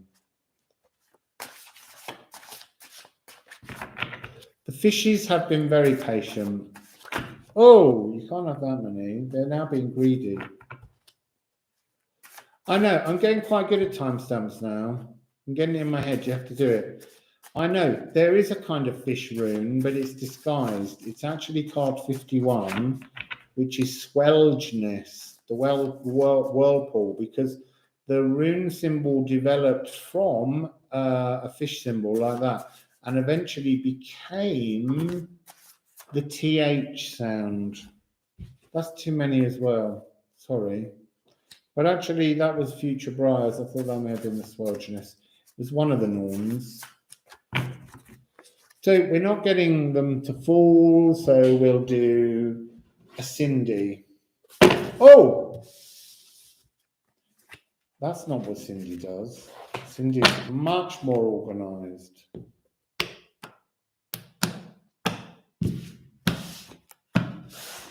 So,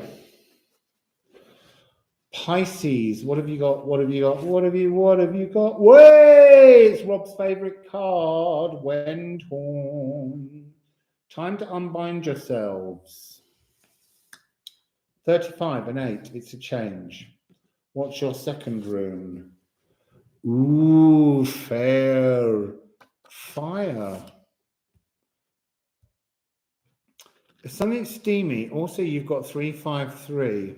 And your final one, anchoring in something new. Now, that is interesting. Because there's like an external application coming towards you. So,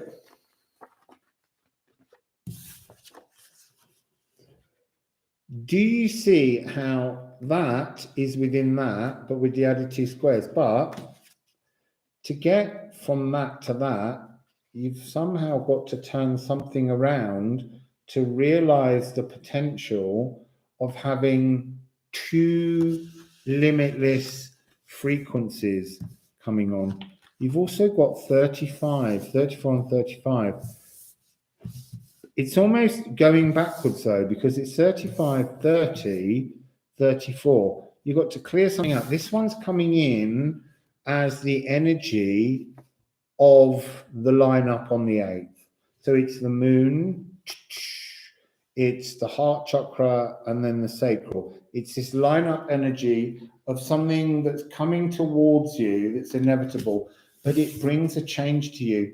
It almost spins around, and then suddenly, like, oh, they're showing me gills opening at the side. Like, these are gills, like a new breath will enter your body. Yeah, it's interesting that you're saying that, Cosmic Moon Collective. It's really important sometimes to look at Pisces is house 12, but it won't be for you necessarily on your birth chart. And it's good to look at these as house energies and how they relate to certain things within your own psyche. So what am I seeing on this? I'm also seeing a sense of, I feel, Pisces, like you feel like everyone's watching you. There's a sense that you can't do the things you want to do because you feel like there's judging eyes on you. So swimming, breathing fire, fire eater somehow, like you're going to swallow new aether energies to burnish something inside you. There's something about, I want to say it's blood, because it's got to be fiery liquid. Something is unbinding in your blood. And for me, with the runes, blood represents energetic, fishbowl being watched, represents energetic blood song lines of ancestors, and you're unbinding from them.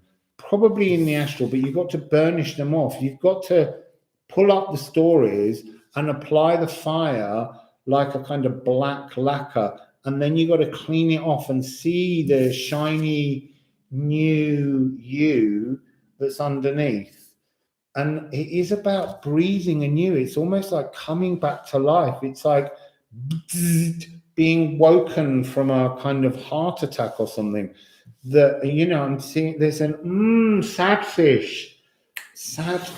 I need to find sad fish. That's what this is to do with. That's an energy that was picked up long ago, high on a mountain in Mexico, by Cindy. I'm high on a mountain in Mexico. Running away together, Angelo. They're putting that song in my head and I don't know why. So let me just find sad fish, which was an instant energy that Cindy first got when looking at one of the runes. And then when I dug into the sad fish, there was a small poem that went with it. So sad fish was what Cindy said, out of water, need for air. And there's a poem on Frank's casket. I think I've just got the wrong document here to give the poem on Frank's casket, which is annoying. It's about being out of balance with your passions and sexuality. And it's about how a wave comes in. I can't find it. I'm going to have to find the other document that's missing. It's about how a giant fish gets knocked onto the shore and lies dying on the gravel. And it's a runic inscription on an item called Frank's casket. And Cindy just picked up on it accidentally while just looking at the symbol. But that's what I'm getting. I'm getting that the sad fish gets its water and air back. It breathes again. There's something here about this lineup. It's like pumping the blood back through you and releasing it's like the energy of the sad fish was some other ancestor. But because you're a Pisces and it's two fish, it's almost like you were forced by the energy of blood song lines to repeat the energy of gasping for air rather than coming into your own. And it's like coming back into the energy of the ancestor story, finding the energy that you match with them, and then dropping the energy so that you can open your lungs, open your airwaves, and pull in the oxygen to cause the blood to surge through your body. So that's you, Pisces. A new frequency allowing you to breathe again, actually to breathe in a way that you've never breathed before. It's like your gills have opened and they didn't work before. So, sad fish, trout pout.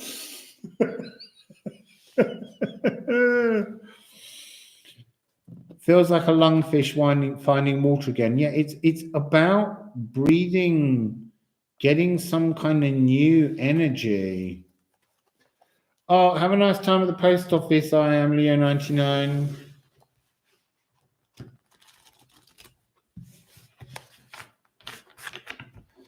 So, who's next? Who haven't we done? We haven't done Capricorn. Haven't done Cancer. And then Sagittarius. So should we do them in that order? Yeah, see, Capricorn,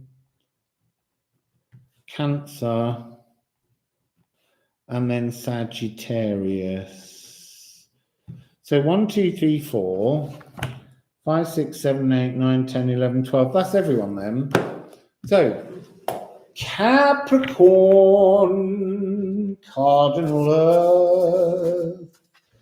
Cardinal Earth with a little splashy tail of water. Cardinal Earth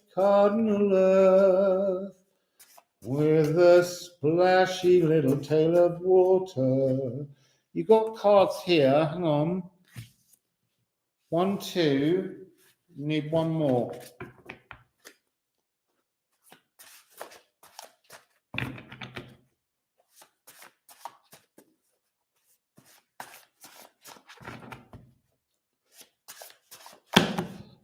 Not 36 more.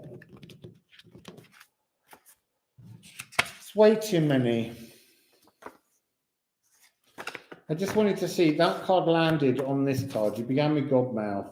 And I just was interested that it was face down at the bottom of the pile. But I want you to have one card. Oh, you. That's 4. You can't have 5. There is a sense of feeling unsated about this, though. It's like I could lay down all the cards and tell you every single story, and you're not going to be impressed. Right, so you have cards now. Begins with Os. Card 4, a healing. And it's definitely, you're picking this frequency up from the cosmos. This is head. This is the energy of life. And you're getting almost twice the energy of pure source coming in from the moon. And then you've got Nate, which is to turn dark. It finishes with Gutten, resolve, gut. So I want to say immediately, feeling an energy of divine fury, sacred rage, a frequency of wanton need to be destructive. It's like I'm being given this energy of you not feeling like you're the right frequency for what's taking place. And that's so weird because this takes place in your moon. I feel like it's too much. I feel like the energy coming to you because the moon's in your house, activating your third eye. I feel like you're being overdosed with source energy. And it's so powerful that it's like being totally inebriated with the exuberance of your own verbosity. It's like being drunk, poisoned. So, if you drink too much of a really strong spirit, you're fine, and then there comes a point where it just becomes poisonous and toxic. That's what this energy is feeling at first. Is feeling really, really toxic, and it feels like as it comes in, it gets stuck in you. It's so powerful, this energy, and it is an earth energy somehow. It's coming in from source, but it's meant to pass through you and into the earth. Yeah, there's a lot of, these shifts are really strong, but poisons are often things that purge. And so I don't know why, because the thing is, I will say about this energy on the 8th, it's the most beautiful frequency. But I think the reason it feels like poison is because right now Pluto is in Capricorn. And that's a difficult energy. There's a rage within Pluto that all his mates left him. And so it's almost like you're powerful, profound, and strong enough to deal with the toxicity that's building before you gut it and release it and resolve it. I mean, that's the energy. I'm just saying that it is coming down as a sense of poison. 7, that's 12, that's 11. So you're moving on something. You're becoming, it is that sense of having one more drink too much and it pushing you over the edge. Yeah, Pluto's also about to wallop the United States with its Pluto return. So there's something overly supercharged about this. Remember, Pluto rules Scorpio, and this is taking place in Scorpio. It's a day after the astrological Samhain. I feel like you're capturing a new seed, but this seed that you being given to bring about some kind of new, profoundly powerful source frequency is smothered in some kind of toxic, sticky gunk that needs to be cleaned off. And it's only you that can do it. And it's something you have to do at night in sleep. It's an energy that's being brought in on the 8th, a really powerful, strong, new thought period. But I'm seeing like molasses. There's something sticky and uncomfortable and yet totally dark and delicious behind this energy. It's almost like it almost titillates you. It almost pleases you to go through this. It's like,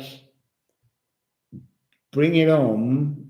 I can do this, because there's something about Capricorn having an energy that no one's ever tapped into before because they've not allowed it. It's that energy again of being part water and never being shown. And the energy of the eclipse tunnel is Neptune. So there's something about clearing the fog for others, cleaning the sticky, dark molasses from the seed, washing it through with your emotions so that it can be planted in the ground at some point to grow. There's something you're growing for the good of others, but only you can handle this because you're the only one with the power as cardinal Earth to actually fight the frequency of Pluto. So That's you, my little Capricorns. So now, yes, Neptune healing is bloodlines. So I didn't actually, for Capricorn, write a timestamp. That's annoying. Leave a blank. Cancer, 20014. Oh, I've written that wrong. 200. I've put 2 1s in. So I'm going to put it down as 20022. Wassail Cancer. So Cancer, what's going on the 8th of November in this D major lineup of the Moon, third eye, Venus, the higher heart, and then the sacral? I missed a bloody timestamp. Well, you've got one card that's fallen out, Cancer. You can't have that many.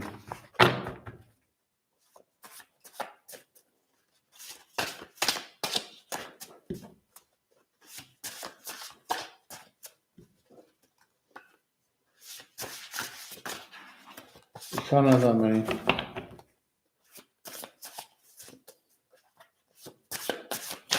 Oh, you can't have that many. I'm going to have to do a Cindy now. It's not working. So, you've got one. You've got ripen, mature.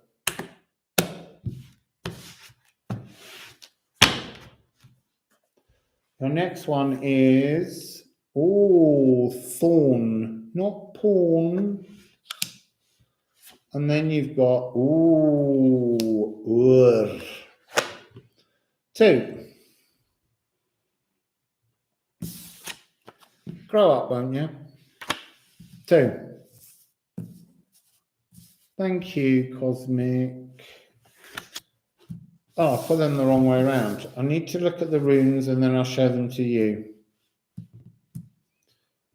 I feel like growing up emotionally is problematic for you. There's something you can't let go of. So here, 503.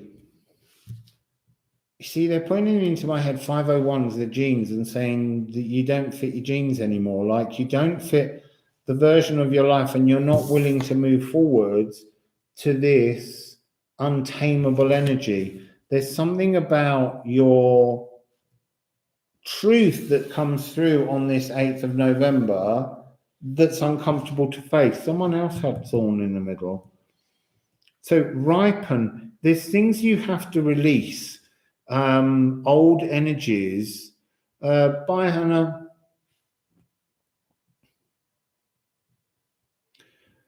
This is after Epelbearer. This is after you've given fruits. I feel like I want to say you've been in a sense of emotional stagnation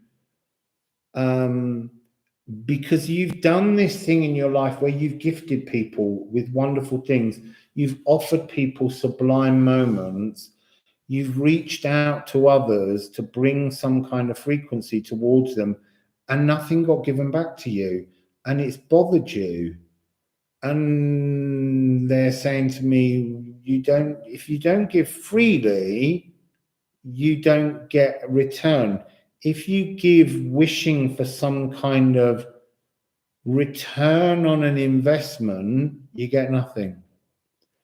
So that's that sort of thing of you have to ripen, you have to grow your emotional ideas, your cardinal emotions, your cardinal water. I think you've been creating in the past the most amazing emotional support, creating energies of inviting people to your house. And creating dinners and all of that. And then I'm getting this sense that during the pandemic, when we've all had to separate, all of those energies that were so freely available to you and so an ability for you to reach out to others has all ended. It's like, and yet you're not, you could send someone an email and say, how are you? And they don't get back to you.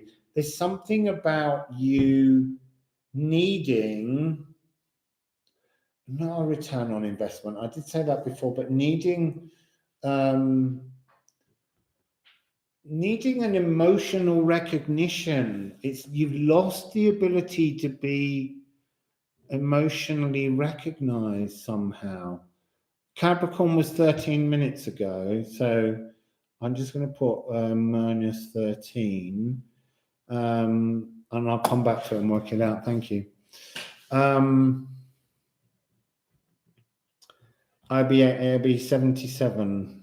No, 87. No, 57, 47, 47. Sorry, maths in my head. Right. So yes, you've lost the ability to feel connected to the world, to the community around you, to your friends, to your family, and it's hurt you. This energy of, you know, having been through this pandemic period and this isolation has really messed with your portals, your heart. It's your heart feels thorny, and yet you're moving towards the strength and power to be untamable. Oh, that's interesting. It's about a need to change.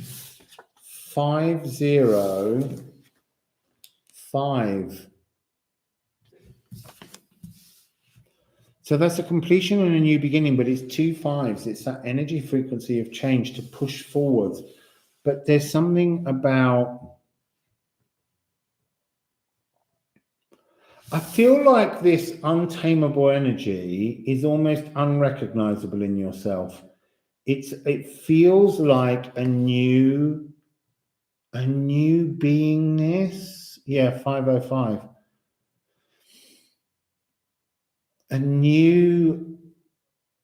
So for instance, when we had Theo earlier, that's the first rune, and it's about that mobile materialism and the possessions that you have.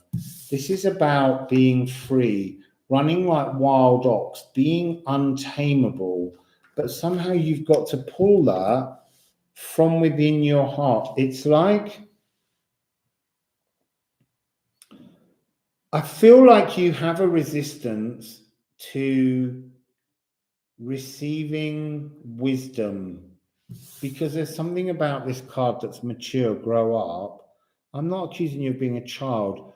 What I'm saying is there's an energy of the sacral and the heart feeling thorny, feeling like there's a giant hole in it because you haven't had the world around you. I want to say, and this is a little negative, it's like you're so used to being able to gift people with emotional clarity, but also to manipulate people with emotional clarity, that you've almost lost that ability. And that's beneficial to you, because you need to lose the ability to work on other people's emotions so that you can find what's your true untamability. You look to others before you look to yourself. You look to your family before you look to yourself. You look to contain the joys of others before you look to yourself. And you've got to become wilder. You've got to unleash that kind of frustration that's grown in the last 18, 19, 20 months. You've got to let it go. It's almost like you're blaming anything. And I'm not saying look at yourself and blame you, because that's not what the point is you're not looking within inside yourself for the untamable solution.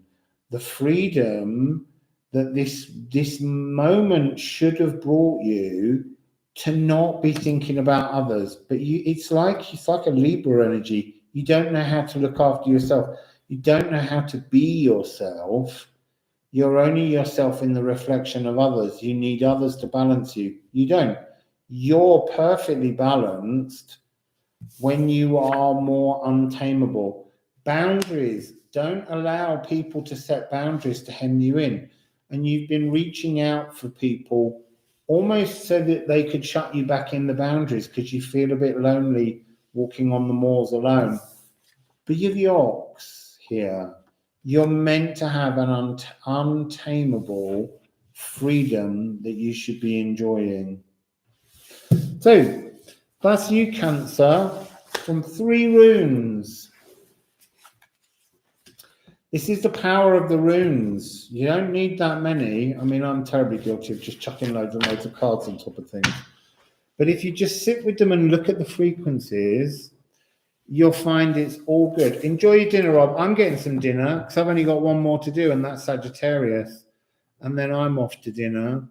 Oh, look. 2/11/00 Sagittarius. Timestamp done. Just didn't do that timestamp properly for the other one, but I think I can get it roughly there. So Sagittarius, draw your fiery arrow back and shoot at the sun. You got one.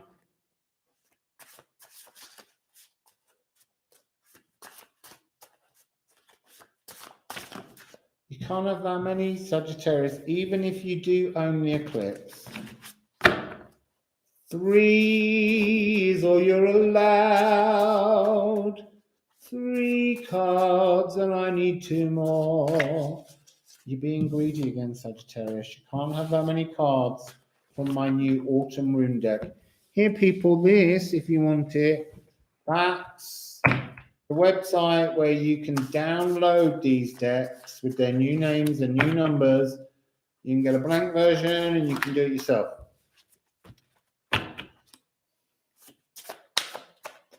Right, they're not coming. They're not coming. Right, it's Cindy time again. So there's your first one, Gutten.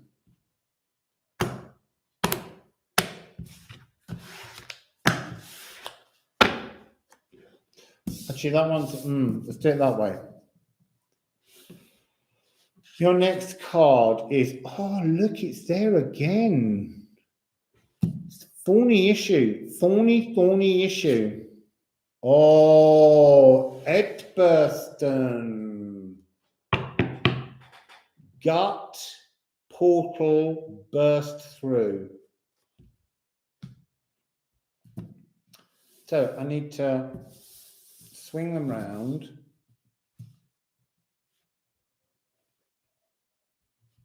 You've got 5/5, which was part of the reading of Cancer, and there is an energy here that's almost a very similar. It won't stay that way because you've got something about this that's 13 frequency, which is divine creativity.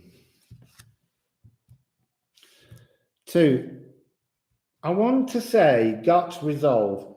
So it's almost like shredding shadows is the energy that I'm getting for you, Sagittarius. Oh, thank you, Cosmic Womb Collective.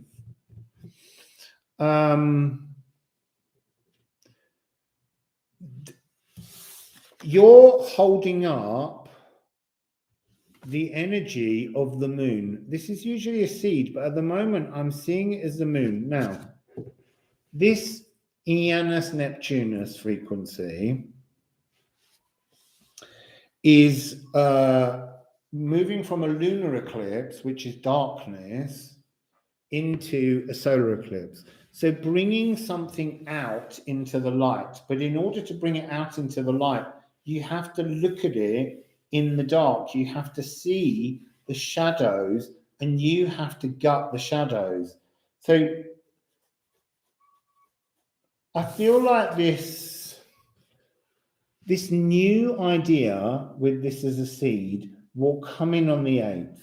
And there's something about the energy. If this was to just bring itself down to here in the heart, you would feel the energy of elven light. So I'm feeling like your frequency on the 8th is a sublimely powerful one, but you're recognizing that it's not the moment to connect to that energy. You'll sense it. There's a vagueness. There's a fog around it. And it's like sniffing the wind and scenting some energy of impending excitement coming, and then having your bow and arrow ready to know when to strike. It's about patience during this moment. Now, the portal, I feel like this for you is not so thorny as such, but it's like the entire eclipse tunnel. You own the end of it. So it's like you need to, there's something about holding space, holding frequency. It's almost like Samson. There's a powerful energy here. Yeah, bells for Neptune. I did say I'd do it at the end. Let's just bring them in because I feel that this is taking place in the tunnel. And I feel like you're Samson. I feel like it's almost like everyone's mining in the dark, deep in Svartalhamir, where all the magic's created by the dwarves. And the tunnel is under stress because it's a Taurus full moon, and the Taurus has got Gaia, Uranus in there, and it's changing the frequency of the Earth. And so it's almost like Sagittarius, you're holding the tunnel open and telling everyone to get out before the tunnel collapses. And then at the end, you will burst out too.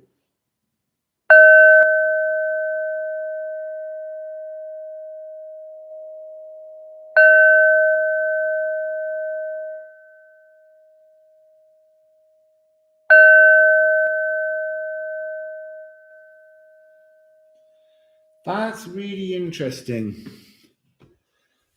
The first two strikes on the bell were not for you, but were for others. And they rang and they stopped quite naturally. They rang and they stopped. The last one, you bursting out, resonated out. It had the energy of fluidity and motion.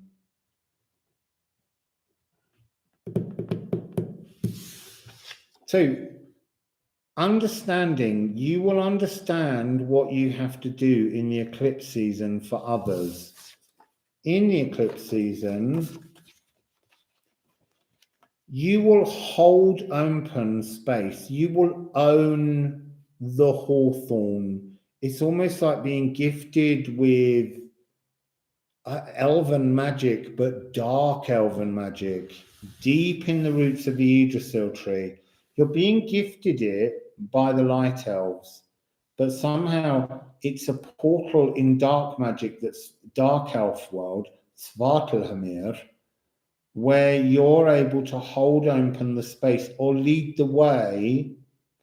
But it's something to do with scenting the air, sensing where the fresh air is, the freedom to breathe again that's coming, and then bursting out with change, etbursten, to no longer be suppressed. I want to say that there's something about watching the passing of others.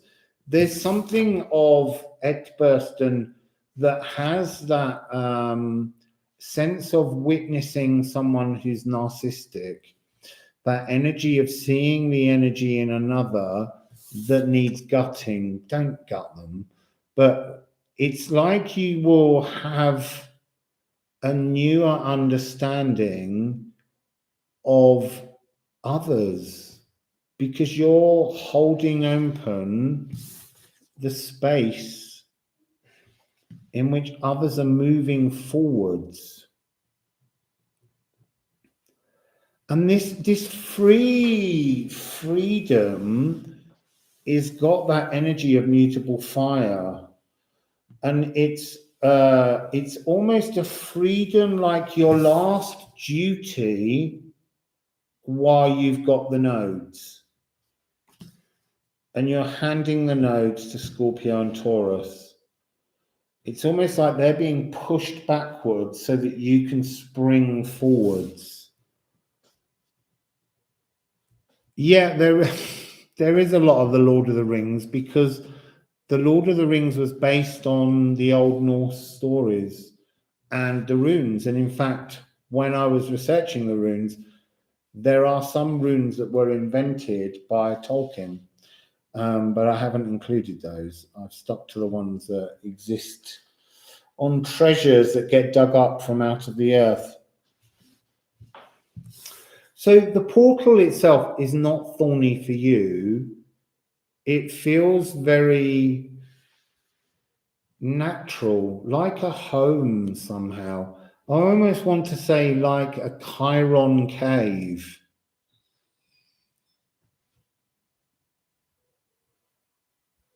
And then you got 15,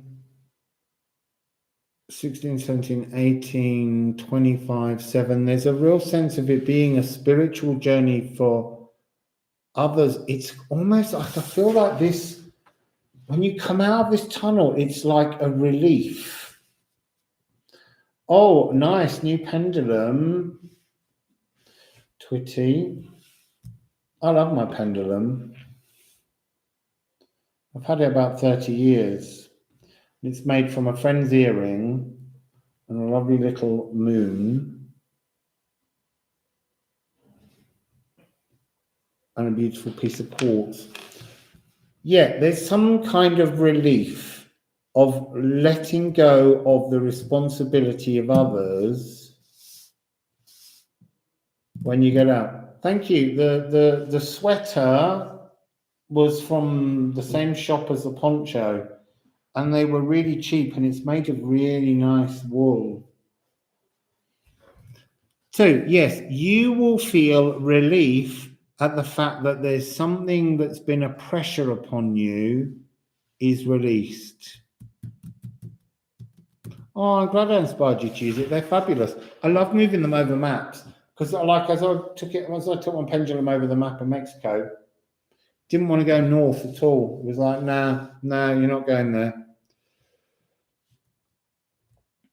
So yeah, I can't find anything else. I feel like I need, this is just for Sagittarius, because there's a relief. I just want to give you a shield formation. I'll show you at the end, but I need a shield for Sagittarius at the end. It feels like a long job is over.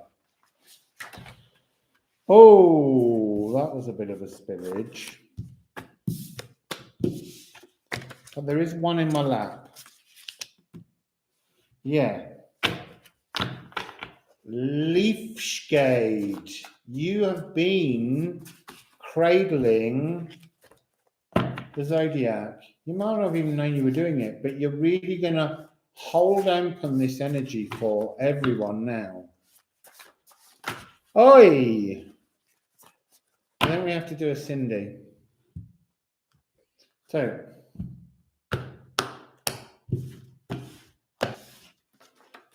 what goes with the leaf skate? Oh, leaf skate should be there actually. You see, look, the soul prints that you left behind. And then your final one, willfulness, strength, resistance.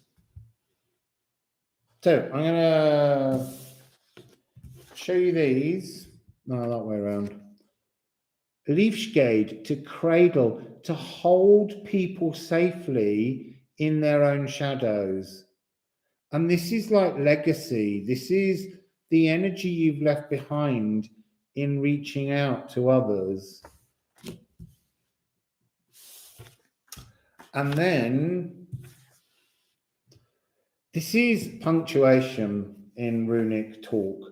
It's that idea of an ending, a full stop, a moment. And that's this energy. You burst out and you get to stop. It's a 7. So it's reminding of that journey, but it's a resistance, the ability to be strong and willful, unwiller, to resist everything that comes towards you for the sake of others, and just to hold open the doors until everyone's escaped or passed through.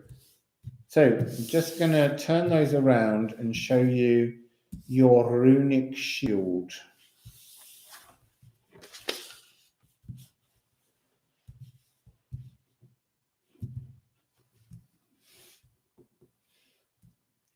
I hope they all fit in. There we go.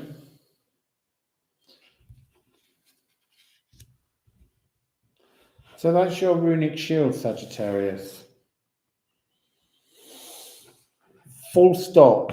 It's no longer your responsibility. You burst out at the end of that season, that tunnel. You'll get the notion of where this is heading on the 8th. And you'll remember how you shaded and helped everybody, and you left a great legacy to help your springboard forward. But it's like, as soon as the eclipse tunnel's out, it's time to just rest, enjoy your birthday season, and just have some fun to the end of the year. So, that's a little rune read for each sign. And that's the new rune deck, updated. There will be a further update, but for the moment, the rune team and I are busy digging away into the runes, writing everything up. We've got to create little poetic moments for each rune. We've got to redefine them, narrow the images, help to push the frequencies. We've got to look at the phonetics of them. Oh, look, I've just put them in upside down. That's all right. I can have fun looking at these when I've finished. There's some really beautiful new runes that have been... They're not, the runes haven't changed. They've just been, I like the new autumnal, and it is like it's in itself, it's shedding, the runes are shedding some of their unnecessary energies so that they can come into a more definite, nutritious frequency to help their growth as we move forwards with them.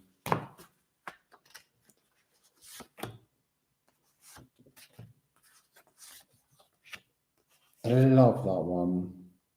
Earth Magian, the Earth Magician or Magi. I don't know how those ones, it must have been when there was a spillage and a deck managed to sneak the other way.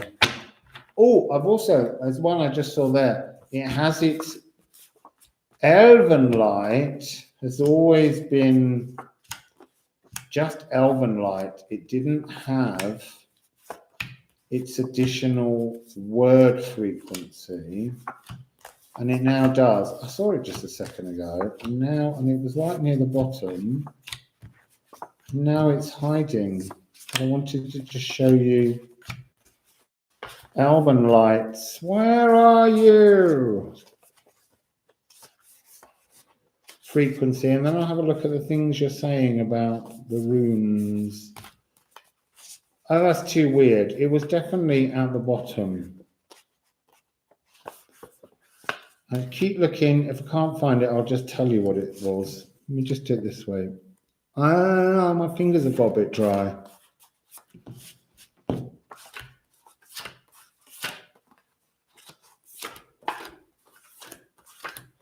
There it is. Benefic. I love that word. Benefic.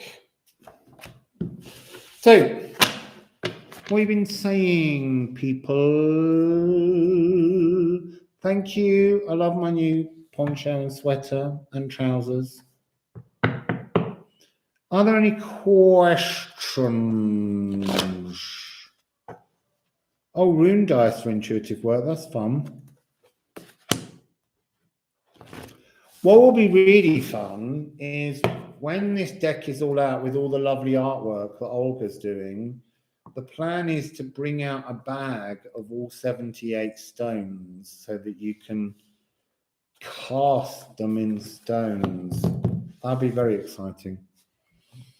Because when you cast runes, you're supposed to, for instance, with this, you would draw out a set number, like you might draw out 13 or 16, whatever you choose from the bag of 78, and then you put them in your hand and you shake them and you drop them onto a bullseye, and the rune nearest to the center is the one you read first, and any face down don't get read. You only read the ones that are face up. And it's a 58 because it's very important that Elven Light has 13 as its totaling number. So a lot of the very important energy cards of goodness and creativity are numbers that add up to 13. I've tried to be very conscious of the positioning numbers of things wherever possible. So here's the website, just again, if you want to go and download the rune decks for free, because after all, you're helping create them.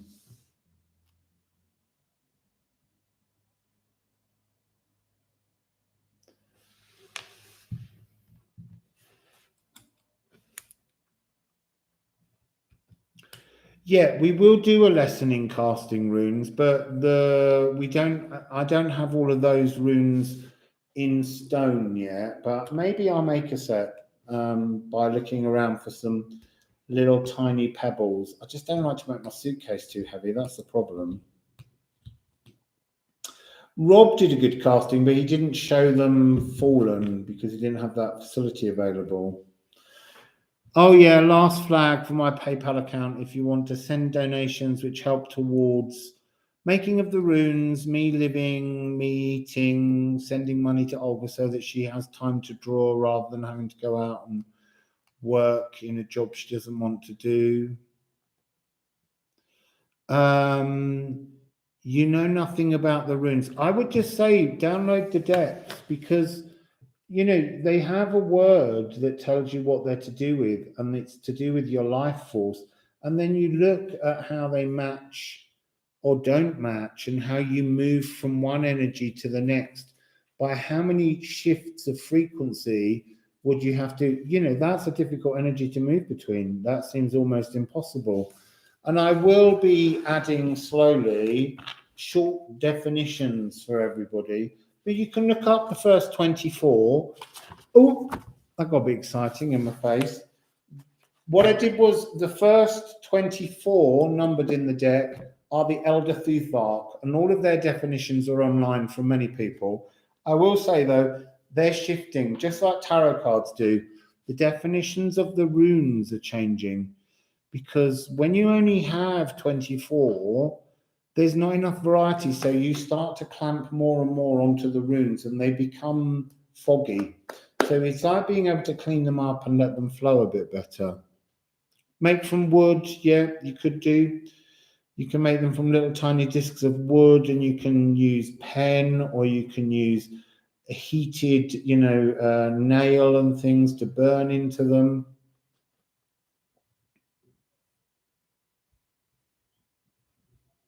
That's okay, Stoic. It's a real pleasure.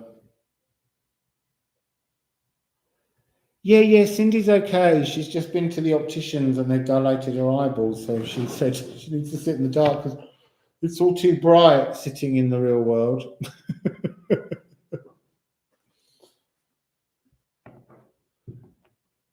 But I was looking forward to Cindy being on tonight. It's Friday evening sorted. Now I'm going to have to go and entertain myself by just doing more room work. That's all I've done all day. Every day for the last few days is just hour upon hour of sifting. I mean, these took 2 days to draw up because you get through 40 and you're like, I have to stop now for a bit.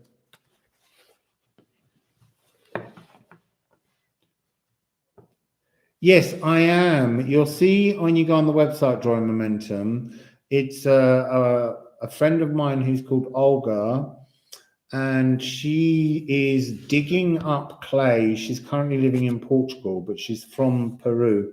She digs up clay and she turns all the different shades of clay into paints, and then she moves the energy associated with the rune in clay, and then she adds other colors to it. But so there's a real sense with them being rune stones that they're made from, the paints are made from clay.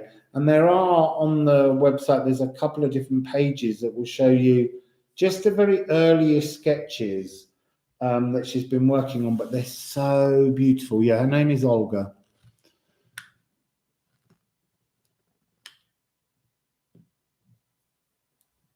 Yeah, you could use acrylic nails to make a whole set of runes. There's so many things you can use. You could collect a whole series of peach or apricot stones and clean them up and mark those. There's so many wonderful ways in which you can do runes. It's just nice to have 78 runes. I know there are a lot of people who come on and they'll say, how dare you, they're Nordic runes. They're not Nordic runes. They're not Viking runes. They're old fractal symbols that Olga, who's a specialist in pottery and ceramics and also Peruvian fabric, she said some of these images have been turning up in the pre-Incan cultures in Peru in their tapestries and things. These are energies that belong to everybody. They're in our body. They're in the natural world. You see these shapes in the fractures in stones, in the sky. So they belong to all of us. And a lot of people don't understand how the rune deck originated in Germany and moved throughout the European continent. And in fact, when they moved they moved up through Denmark and places like that. But by the time they got to Estonia, they were refining them back down. And then the Younger Thuthark, which was on the whole the sort of latest of the Scandinavian ones, it became a way of timing and marking the calendar by following a 19-year moon cycle. So a lot of people get very angry and claim ownership of them as being Nordic. They're not just Nordic. When they arrived in Britain, they grew in Britain because there were new vowel sounds that were needed to attach to the words of the language that was spoken in Anglo-Saxon Britain. So these are based on all kinds of runes being pulled together to just tell new stories and to release new energies within things.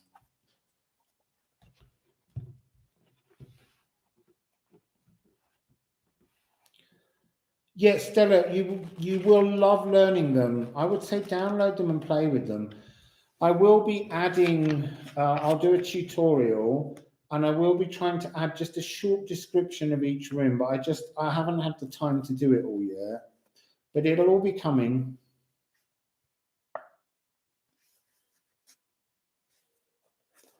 I didn't know anything about the runes, and I got my first set of runes when I was about 8. And I always loved them.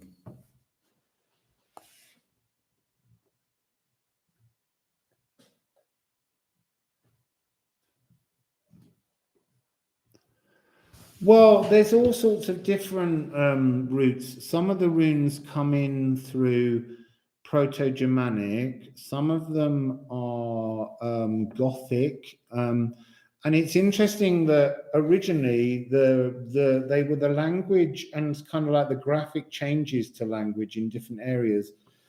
The early Bible stories were written in. So there's a real link between Norse mythology fading into Christianity. And then eventually the Italic Latin alphabet took over as standard. And it's often argued that much of the runic alphabet was based on the Italic alphabet. And it isn't fully true. It's a much more confusing area where I think they're fractals that exist within our souls, within the leaves, within branches of trees. They're really old energies that have been used to communicate.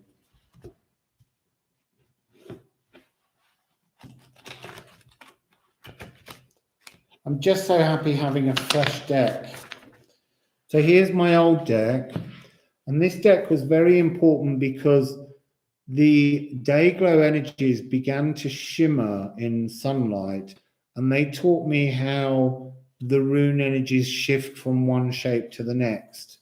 And now it's nice to have these in their autumn shades, just giving us the notion that they're refining themselves before they grow again.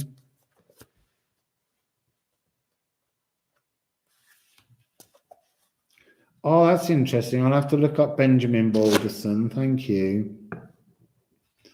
I think they are in alchemy. One of the runes is now called alchemy. I just think they're very ancient symbols that are written throughout the cosmos that bring frequencies. They're magic, they're symbols, and we recognize them. I love this one. Static Needs, 12th.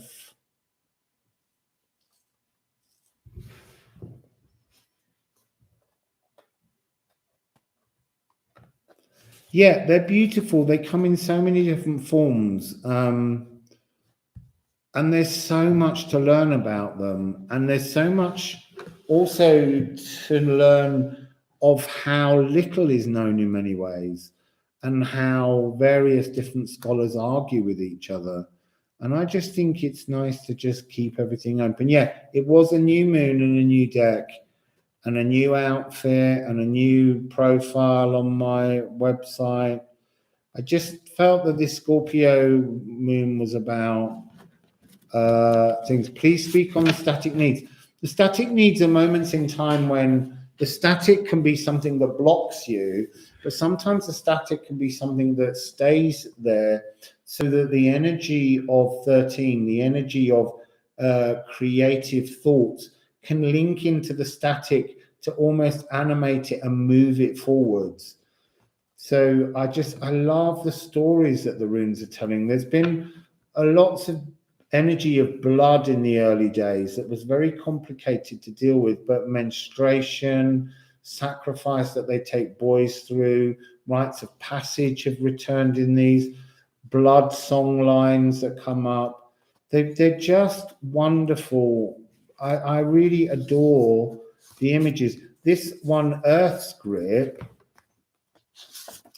was originally this notion that everything Earthgrap returns to the earth that belongs to the physical, that which is static, the molecules that belong to the earth. And it was grave. And this was one of the ones that was added by the Anglo-Saxons.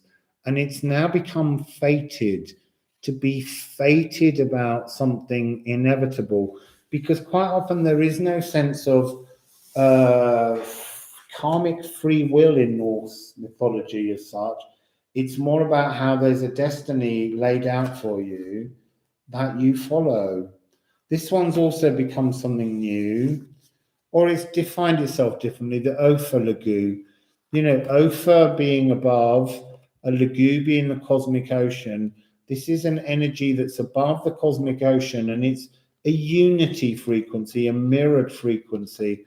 And so it has embraced to be cloaked, to be given that overmantle, because an Ophir Lagoon is a cloak that is like an archetypal energy frequency, and being able to mirror the energy of some kind of archetype or deity so that you can move forwards. Yes, it is Earth Grip. It is Earth Grip, but it's in the old language, it's Earthgrap. I adore these old Anglo-Saxon words.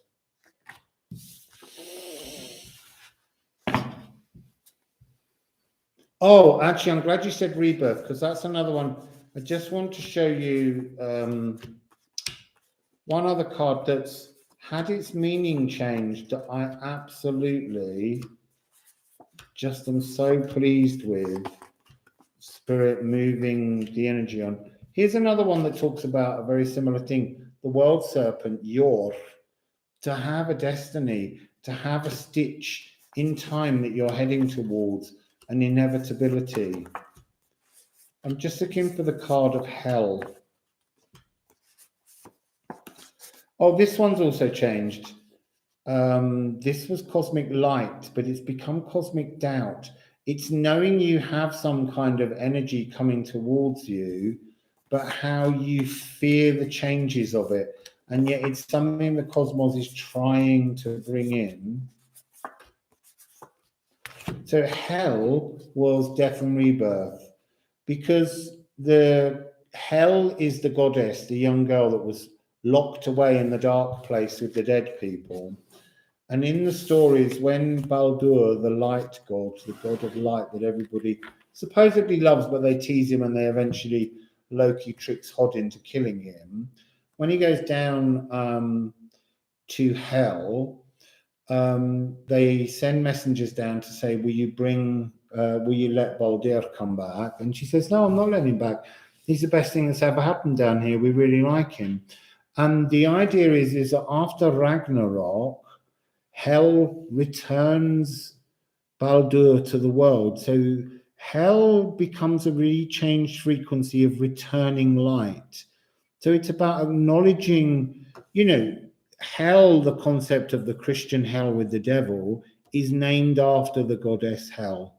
And she's this child who was abused by Odin and locked away because he feared her part in the ending of his world. And yet she ended his world with her two brothers so that she could bring light back to a world that was full of corruption. So I love the energy of this card. Formula One in Mexico this weekend. What, Mexico City, or do they have a stadium? I used to know a Formula One driver a few years ago. I taught him to sing. And it just made me nervous every time he drove a car. She'd just be like, you could die. It's so scary. Yes, it is 76. And it's because it's 13. It has to be a frequency that's unbounded.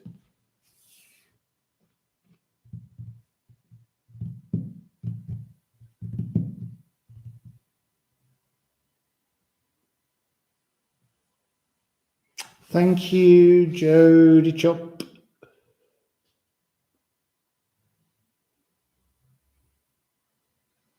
Oh, it was Jacques Villeneuve, the Canadian. And it was very difficult because he used to sit with his mum sometimes, and you're very aware that her husband died, his father, doing Formula One, and it was a very disturbing energy to be around, this each week or every 2 weeks that they had one.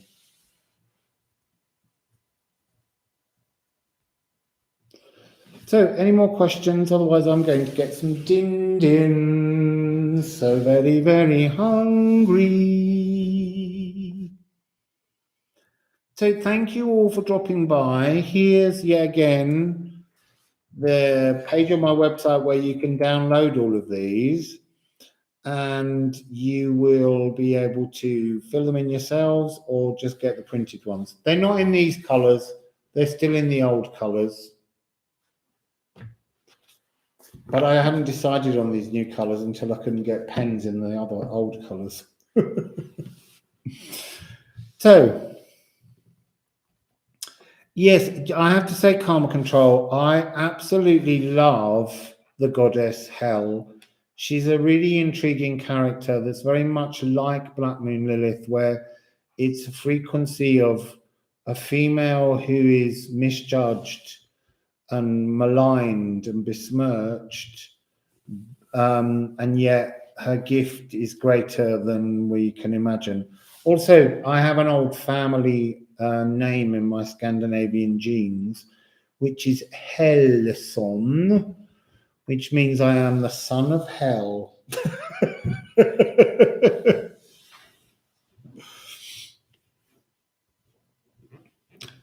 So, yes, good night, Charity Ferguson. So, anyway, everyone, have a beautiful evening. I'll probably be back tomorrow once I've done some work. I need to type up these times and check my Capricorns is.